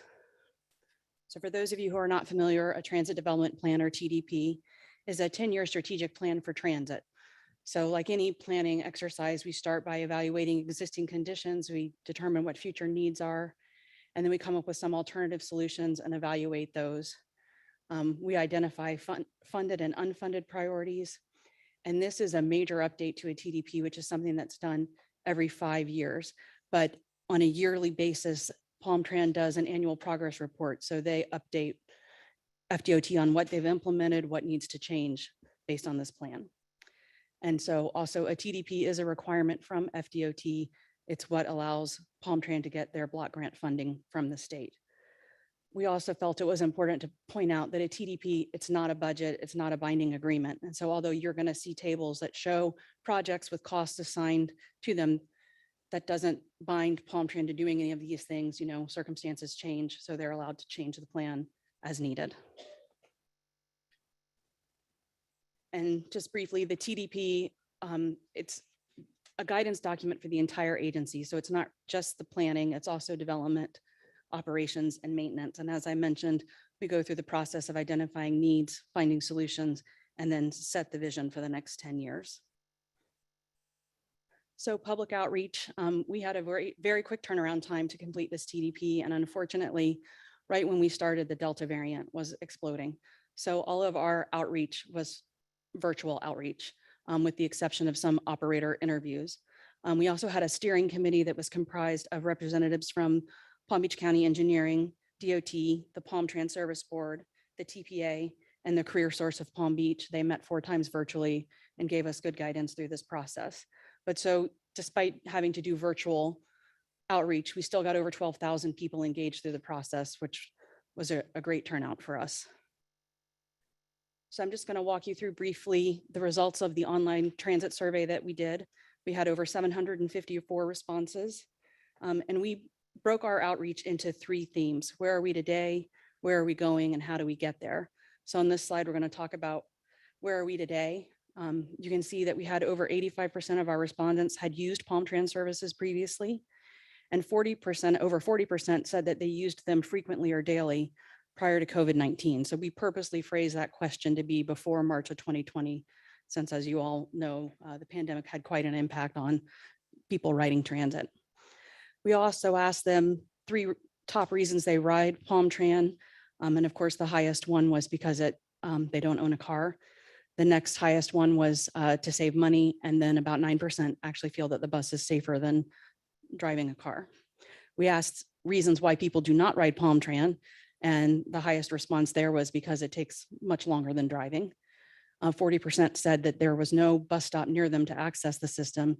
And 37% said that it was too difficult for them to access the system or the bus stop that was near them. So the other 2 questions, themes we had are where are we going? And you can see here over 2/3 of the people agreed, definitely agreed, that transit is going to become more important in the future based on population growth and the congestion it creates, as well as the projected aging of Palm Beach County's population. They felt that transit is a good alternative as people age. We asked, what 3 things do you think Palm Tran could do that would help encourage ridership? And 60% of the people said it was to increase frequency, so how often the bus comes.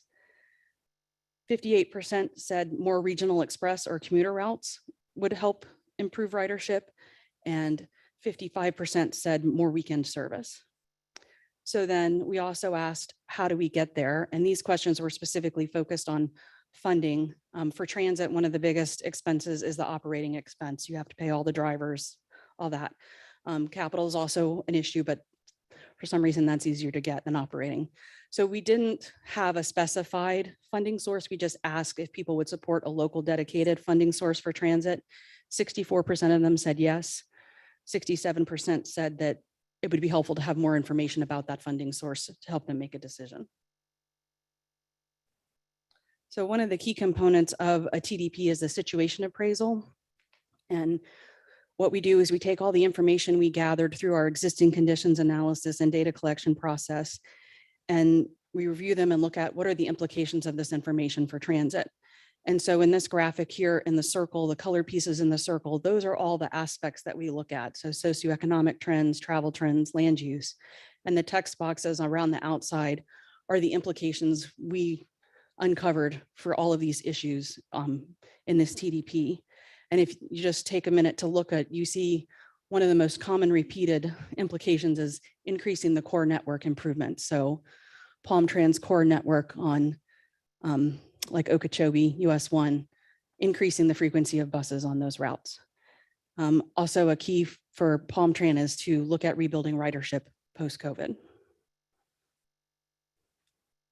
So the next 2 slides are going to cover the needs, and this first one covers the service needs. And I should point out that Palm Tran actually identified all these needs through ongoing efforts that they've been doing, and Tyndall Oliver in the TDP just organized these needs. And then when we get to the plan, also applied phasing to them. But so there are several things on this list, for example, that Palm Tran's been working on for a while, such as regional express bus service between Port St. Lucie and West Palm Beach. They've been looking at already expanding mobility on demand services to other parts of the county.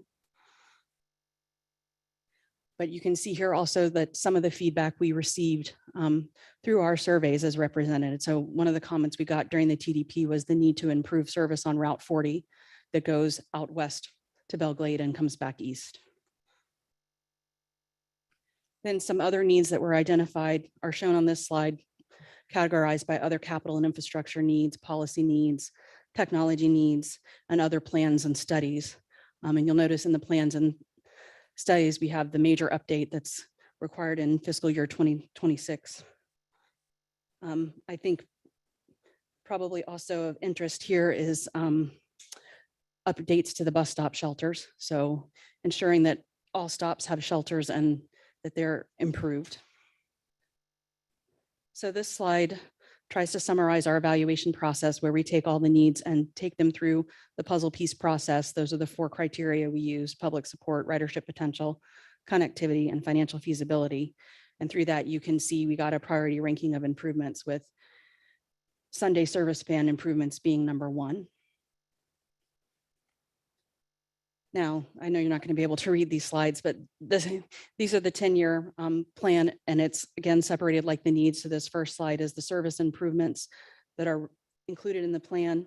And you can see they're all summarized here. They have operating and capital costs. That I accidentally went for it, I think. Okay, sorry about that. So these are the service improvements with operating and capital costs associated with them. Again, you can see in that top part of the chart, all the 561 plan, core network improvements, all those routes that we're looking to improve to headways of 15 minutes as part of this plan. You can also see the regional express service to Port St. Lucie. And you can see at the bottom, the mobility on demand MOD priority areas. Once those are identified, working towards implementing pilot projects for those. Okay, and now the second one has the summary for the plans, capital infrastructure and technology improvements. And so I'll just point out on this one, there's the Wi-Fi expansion. So all the fixed routes in Palm-Tran currently have Wi-Fi, but we're looking to expand it to the connection and Go Blades routes. And so that's an example of what's included in these other categories in the plan. And then these next 2 slides summarize the cost of the plan. This first one focuses on the operating cost. And so the blue bars are the total operating expenses. The orange bars reflect existing revenue and projected revenue. So that's the money that Palm-Tran has. And so then that purple, that's the difference, is where there's a shortfall. So you can see for the 10-year plan, it's 1.4 billion. The anticipated revenue is 1.3, and there's a $127 million funding gap. So one of the things that's important to point out is with the next major update coming in fiscal year 2026, there's hope that there'll be some additional funding sources that get identified that can help narrow those gaps in those future years of the plan. And this slide summarizes the capital cost. Again, same approach. The total capital expense is in the blue. Available revenue is in the green, and then the purple shows the difference.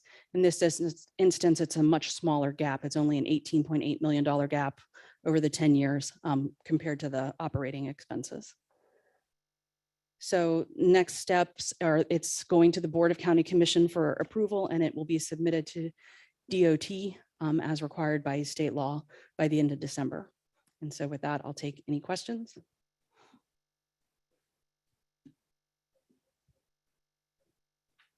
Do we have any public comments on this item? No, Mr. Chair. This is an informational item only. Do we have any committee member comments at this time? I have just Jim, I think, with his tent card up, and no virtual hands raised. Mr. Knight. Just curious how you determine where Palm-Tran goes, different routes and so forth. So there's a demand assessment part of the TDP. And we look at obviously the existing routes. And then we also look at some other factors. So we have what's called a transit orientation index that where we look at where are the people that are most likely to use transit. So lower income people, people that don't have cars. We look at that and see if there's gaps in the network that need to be served. And then we also do what's called a discretionary rider. So we're looking at like population and employment densities. So where are the densities that would support additional transit, and try to identify if there's any gaps there as well. Thank you.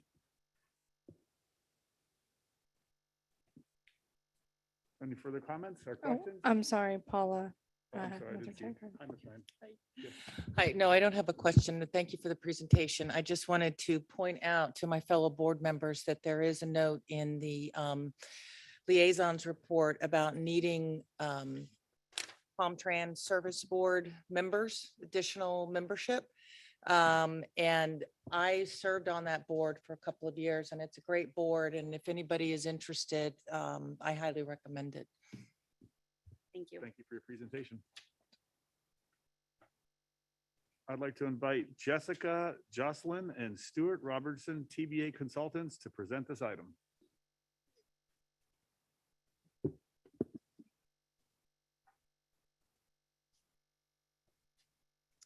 Good afternoon, everyone. Pleasure to be here again. I am Jessica Jocelyn with Kittleson and Associates, and I'm here with my teaming partner, Stuart Robertson from Kimley Horn and Associates, to present a status update on the Okeechobee Boulevard and State Road 7 multimodal corridor study.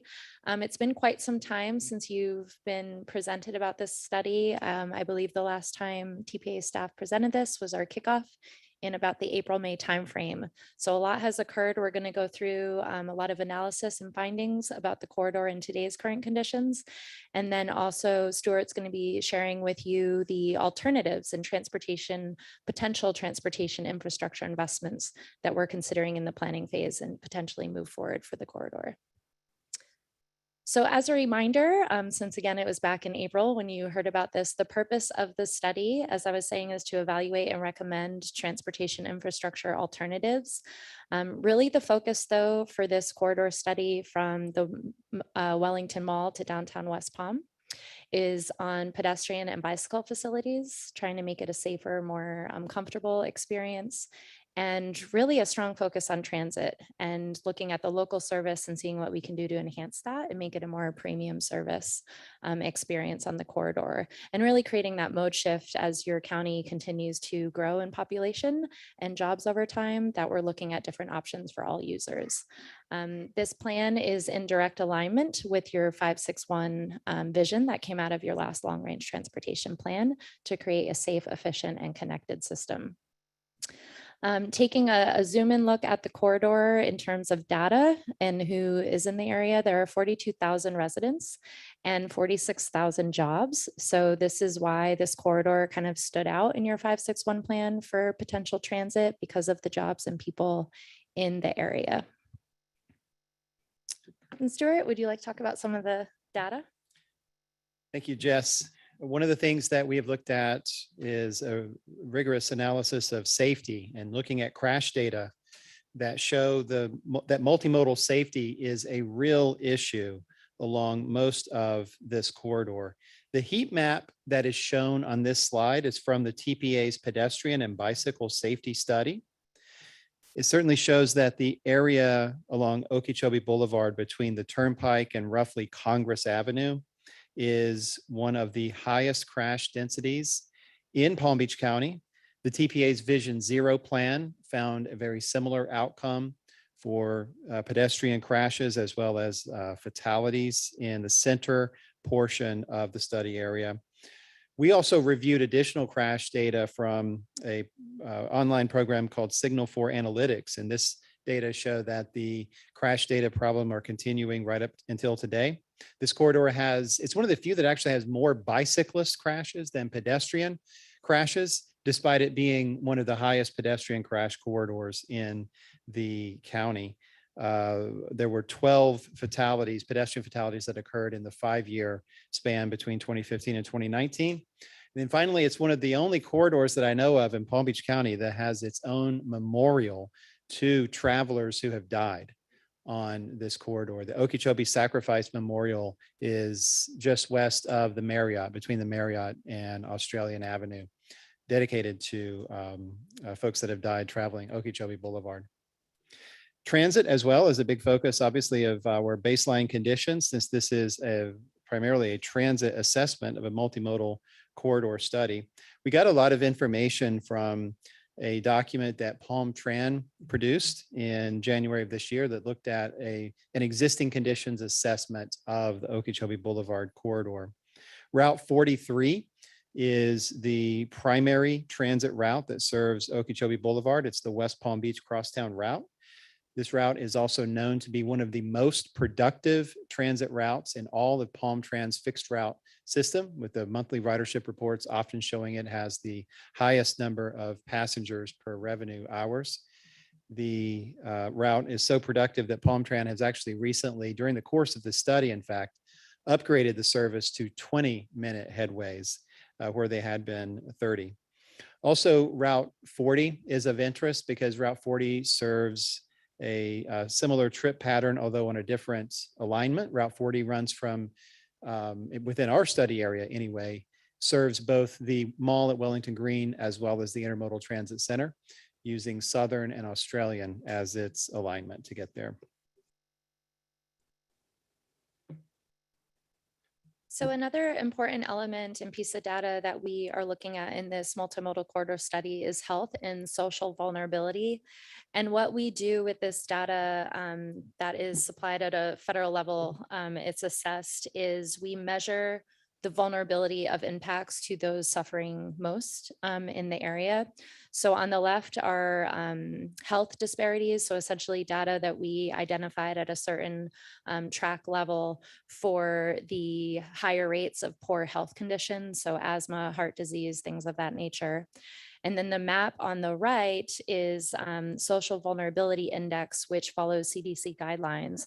And it measures, as I was saying, the potential negative effects and vulnerability communities can have. So what we want to do with this information is, as Stuart goes through the alternatives, we want to make sure that we're not negatively impacting communities already suffering, as the terms used, beyond. We don't want to create any more negative impact. And we want to make sure that the alternatives we're coming up with are providing benefit and value to all, but within a special focus and understanding, of course, on communities that are already at risk and vulnerable. So just wanted to highlight that we are looking at that information and it will be incorporated into the study. Also, I wanted to talk through, so we walk through our existing conditions of what's occurring in the corridor, but I wanted to pause before we get into the alternatives to just briefly go through all of the study elements beyond just existing conditions assessment.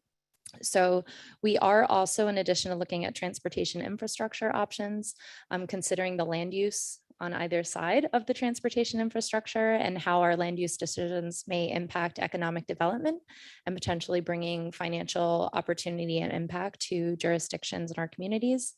As you saw under existing conditions, we are looking at the transit analysis and also the impact overall on the roadway, not only under now conditions, but also in the future under the different alternatives. As I just noted, looking at the health data, we are, as I was saying, looking at an assessment into the future of how that can be incorporated and how our decisions impact the health of our community. And then last, but certainly not least, this study includes a very diverse and comprehensive public and stakeholder engagement process. To date, we have held several, I think, 30 or 20 to 30 stakeholder interviews we've held. And we have several working groups, steering committees based on health, land use, and just general technical from a transit and traffic standpoint. But what I wanted to highlight was our public workshop that we held and kind of the statistics there and the outcome of what we heard. So the first public workshop of 3 occurred August 19th through November 12th. We actually were able to still hold an in-person option, even though during the pandemic, we were able to implement safety protocol to have that in person. We had about 40 people come to the August 19th in-person workshop. But through November 12th, we've had up over 1,300 views on the website where we've had a virtual public workshop that people can walk through and learn about the study and give their opinion on the issues and opportunities they observe on the corridor. So that was really great to see. We have a survey as part of that workshop where 236 people took the survey in total to tell us their input. And then we also have an interactive map where people can drop, even they can say a pothole's here, they can really share anything about the corridor. So those 101 comments have been very helpful, and we're going to share them with all the entities needed based on what's shared with us. And then you can see on the right bottom there, Melissa Cassidy and James and staff at the TPA have done a tremendous job really trying every opportunity we can to reach out to the community and get a diverse sampling of opinions and thoughts on the corridor.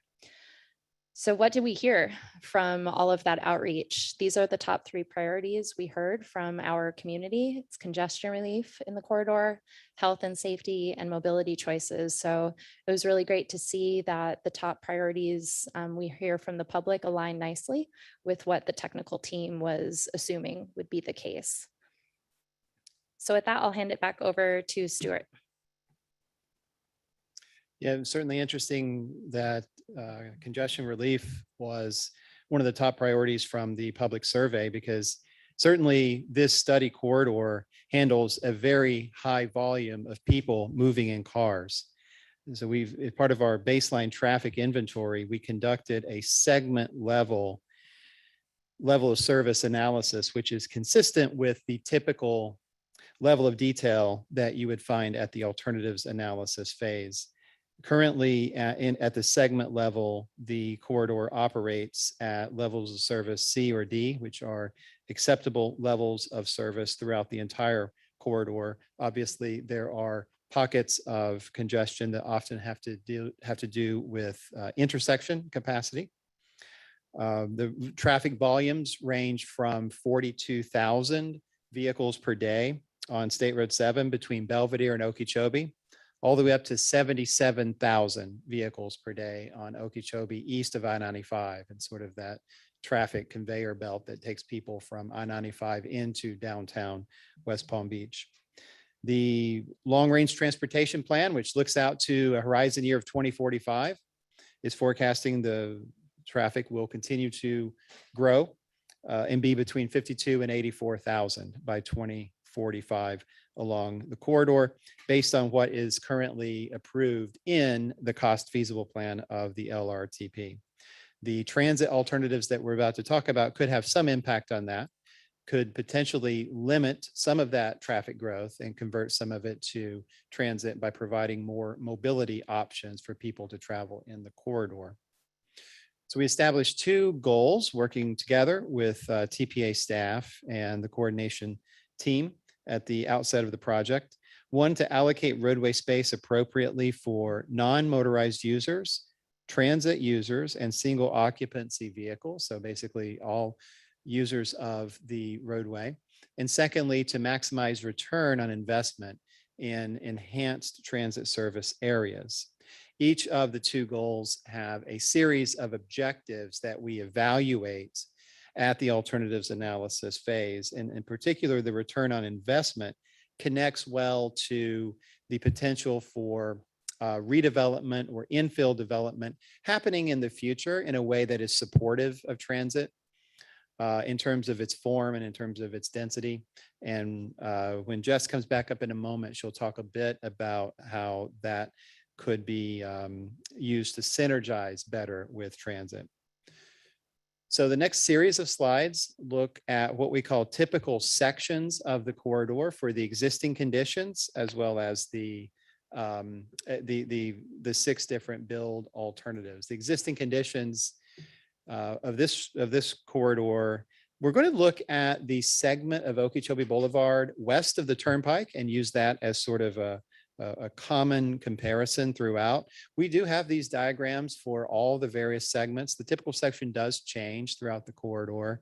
There are places where the right-of-way is much narrower than it is west of the Turnpike. But for now, we'll look at this segment between essentially State Road 7 and the Turnpike as our guide through the various alternatives. So the corridor has 4 lanes in each direction here. They're all 12-foot lanes, and a 5-foot bicycle lane in each direction. The 5-foot bicycle lane, although standard at the time it was built, is now a substandard facility per current FDOT design guidelines. The no build alternative does not meet any of the objectives that were established, and that's why you see red X's beside all of the objectives listed underneath it. So as we start to look at some of the transit alternatives that we're considering, you'll see more of those red X's start to turn into green check boxes as the team feels that the objectives are being met.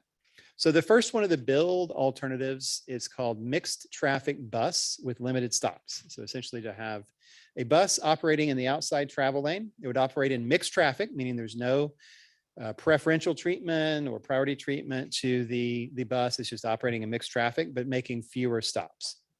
So this does achieve some of the goals, but not all of the project.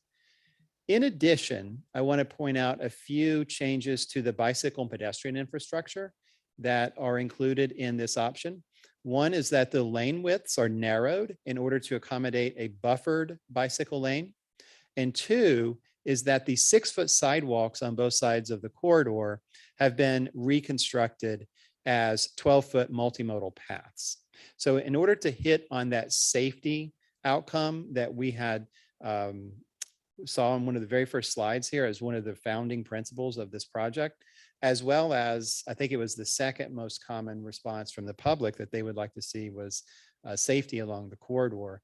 Upgrading the sidewalk into a multimodal path, you're going to see is common in all of the alternatives as we go through them. The next alternative is called business access and transit lanes, or BAT lanes. So in this alternative, the transit service gets preferential use of the outside travel lane, the 4th lane on the right. Preferential use means that motorists are limited in how they can use it, basically to only access businesses or side streets as they're making turns. So for example, a driveway that does not have a dedicated right turn lane, a motorist would use the BAT lane as they're executing their turn onto the driveway. But other than that, the buses would have use of the lane. Common with the other alternatives, we're also proposing a 7-foot buffered bike lane and a 12-foot multimodal path as part of this alternative. It meets a few more of the allocating roadway space criteria. Then we go to curbside dedicated lane bus rapid transit. So this is the first of the alternatives where the transit is operating in a dedicated lane, meaning that it has exclusive use of the outside lanes in the case of this particular alternative.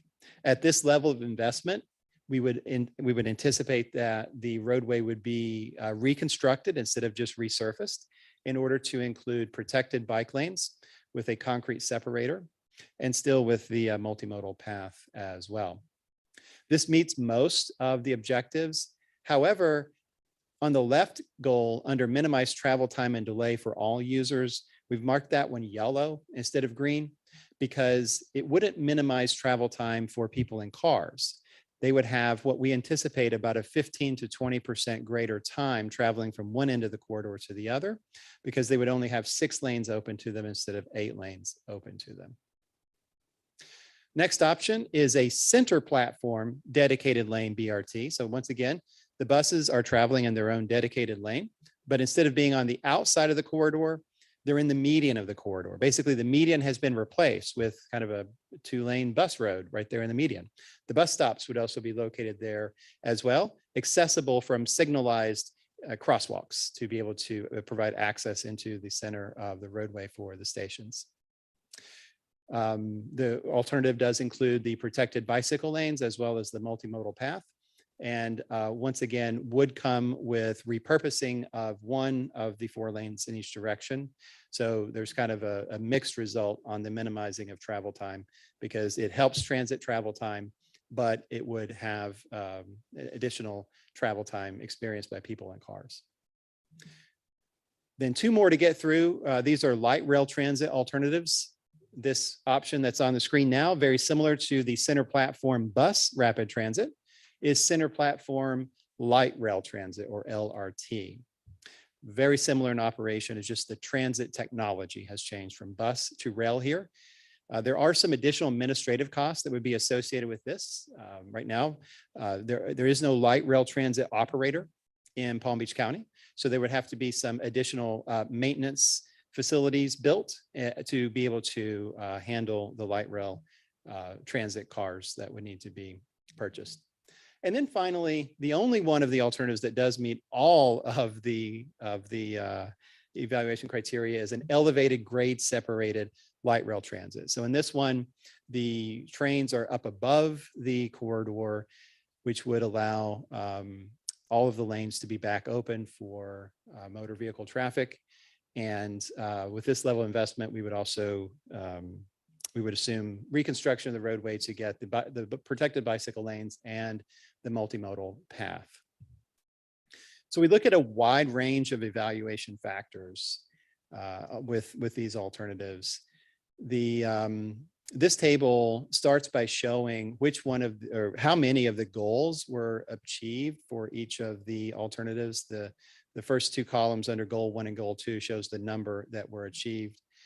We also think about what's the travel time for the transit service as well.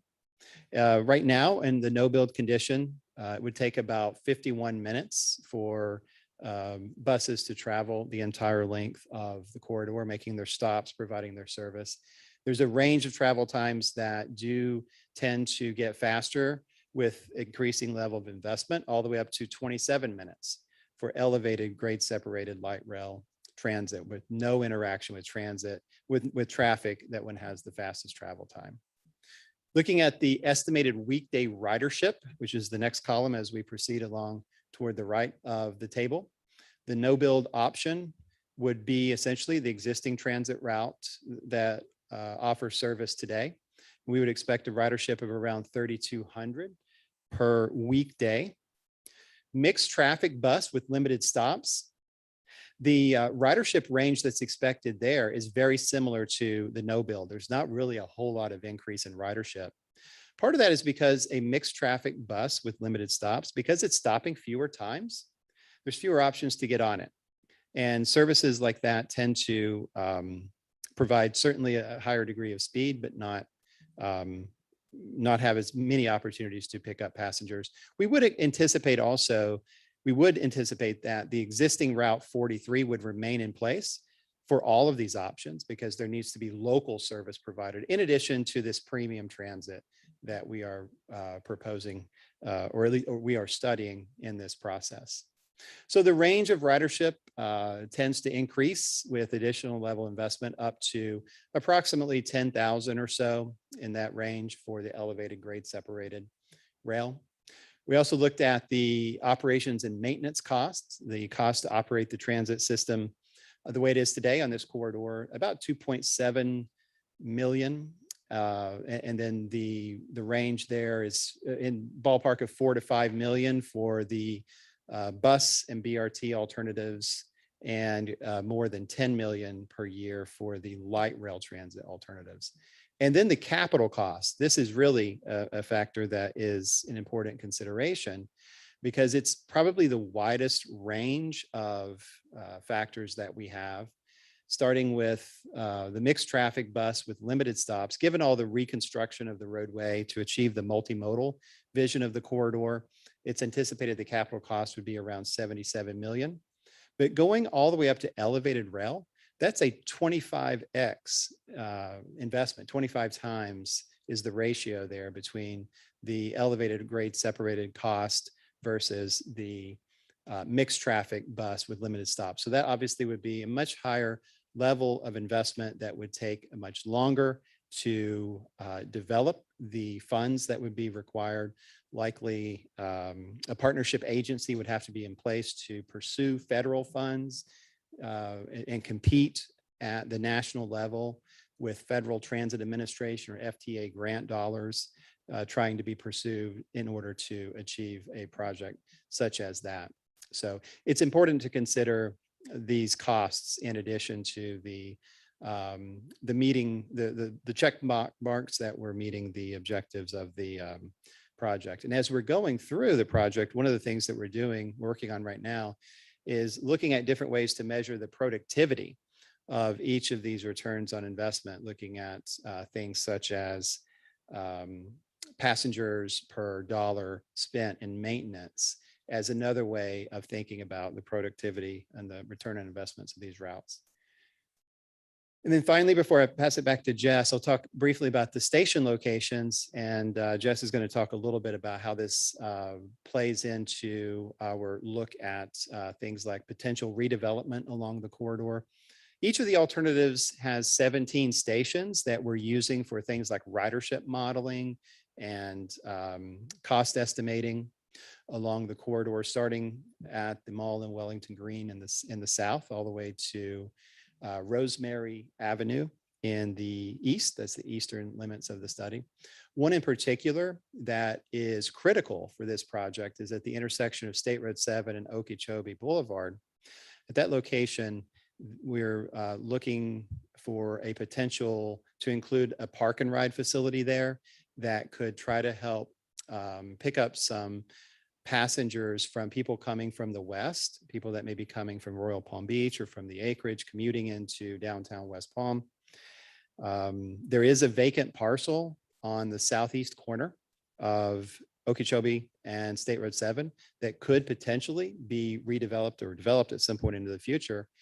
If that were to be developed in a transit supportive way, in terms of its density, its mix of uses, perhaps even inclusive of a park and ride lot that could be supportive of this type of transit service, if it's well connected to a stop right at that intersection, that could have a big impact on our ridership. That intersection is shown in the ridership modeling as being the one that attracts the most park and ride activity of all the stations along the corridor. And with that, I will pass it back to Jess to wrap up.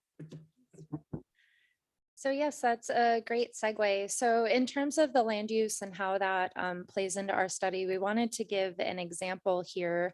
And we've pulled Meisner Park in Boca as the example. So you can see on the right is where Meisner Park is. Then there's the rail and the expected new Brightline station that's coming.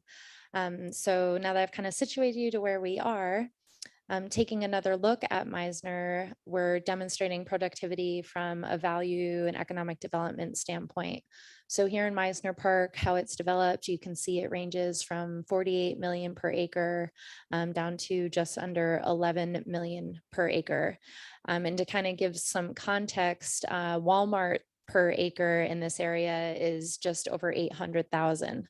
So really, and I'm sure many of you know this, based on how we develop our land, we can provide more taxable income to our communities to do other things that help the community. So how we develop our land does play an impact. And transit historically throughout the country in a premium kind of fixed scenario, transit can create these investments and enhance the area from an economic development standpoint. So taking that Meisner example and kind of dropping it theoretically into the parcel that Stuart mentioned at State Road 7 in Okeechobee. So to orient you, north is to the right. So State Road 7 is the top roadway here and Okeechobee is to the right. So dropping that idea of a mixed use development that can generate more money for the community. Here we go from $0, since it's rural, nothing's there right now as taxable value. We can get 11 million per acre in taxable value back into the community. So this is just an example, again, as we're looking at the stations and theoretical ideas of the types of redevelopment we can have throughout the Okeechobee and State Road 7 corridor. We do have a working group where we're talking to developers and the cities and jurisdiction and the county in terms of low, medium, and high potential development at the stations. So in conclusion, we just wanted to wrap up with next steps. We appreciate your time. We know it's getting late in the day, but just want to let you know we're going to be continuing on technical tasks through the rest of not much is left of this year, but we'll be working through the end of this year and into early next year. I wanted to highlight probably the most important thing on this slide is that we have a second public workshop, 2 of the 3. That's going live December 4th. This round, it will just be virtual. So Melissa and her team will be sending out alerts that the website will be live. So we really encourage you to go in there and look at the alternatives that Stuart walked through and give your opinions there and share it with every and anyone you know to give their feedback. We really want to hear what folks think about these alternatives and how they want to invest back into the community. So that's really the most important thing on this slide. In addition to, we'll be coming back in March for a formal action from this committee in terms of a preferred or recommended alternative that will also be going to the technical committee and the board. So the study will be wrapping up around that time in March.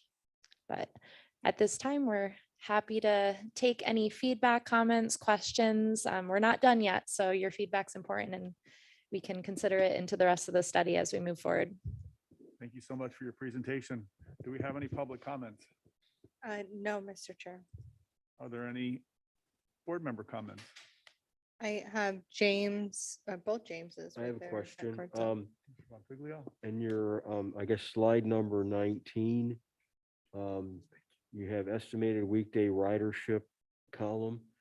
Did you anticipate any park and rides with that estimated weekly ridership, or did that exclude park and ride at any of the stations?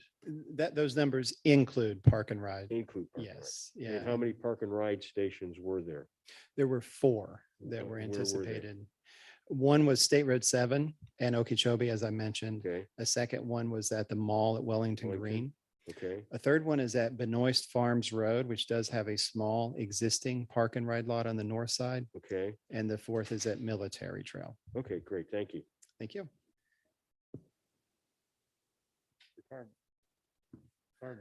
Thank you for the presentation. It was very enlightening and really fascinating to hear about the potential for this corridor. Going back to slide 19 real quick.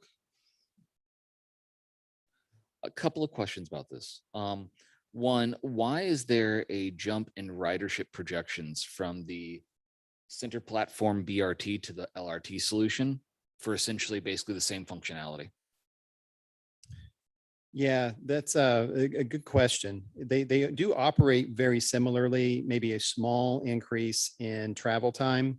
However, the model that we use is from the Federal Transit Administration, or FTA. It's called the STOPS model. I think that stands for Simplified Trips on Project model.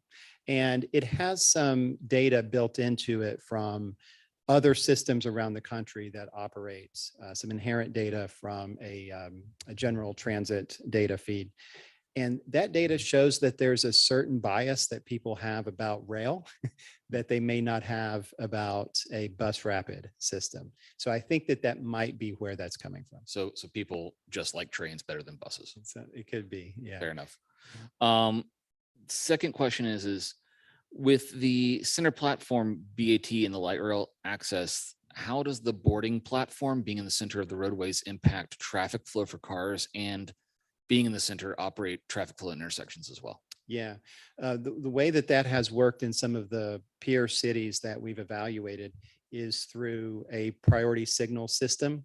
Essentially, the bus through movements have to become a phase of the signalized intersections. They have a green phase to get through the intersection while the turning movements are on red. The pedestrian access to those stations occurs from the crosswalk crossing the intersection. There will be a what's called a transit boarding island that is directly connected to the signalized crosswalk that people will walk out onto a station platform in the median for access. Okay. You mentioned peer cities. What are some of those that we can reference? Some of the cities that we're looking at include Richmond, Virginia, Charlotte, North Carolina, Cleveland, Ohio on the bus side, and Phoenix, Arizona on the light rail transit side. I believe Charlotte on LRT also. Yeah, Salt Lake and Charlotte on light rail transit also. All right. And one final question. Assuming hypothetical, the investment is made in the dedicated lane BRT up to, or the center platform dedicated BRT, that infrastructure once installed could always be updated with LRT or electrification or autonomous without excessive roadway reconstruction at that point, correct? I would think so. Yeah, that's a good point that actually we haven't really been exploring very much as part It of the future proofs project, it a but little bit. yeah, there could be some, okay, I guess, scalability there that the other alternatives don't have. Yeah. Okay, great. Thank you. Thank you so much. I'd like to invite Jason to present this item, the annual listing of obligated projects. So I've been informed in the interest of time that we could push these next 2 items to the next agenda in the interest of time, since we lost the majority of our committee. It would be in the interest of the rest of the committee members to probably hear the presentations as well for the obligated projects report and the COVID-19 report. So You probably need a motion to amend the agenda by moving these to the next meeting. yes. Second. I so move. All those in favor? Aye. Aye. All those opposed? Hearing no opposition, motion carries. Okay. In that light, I move that we adjourn the meeting. Meeting's adjourned.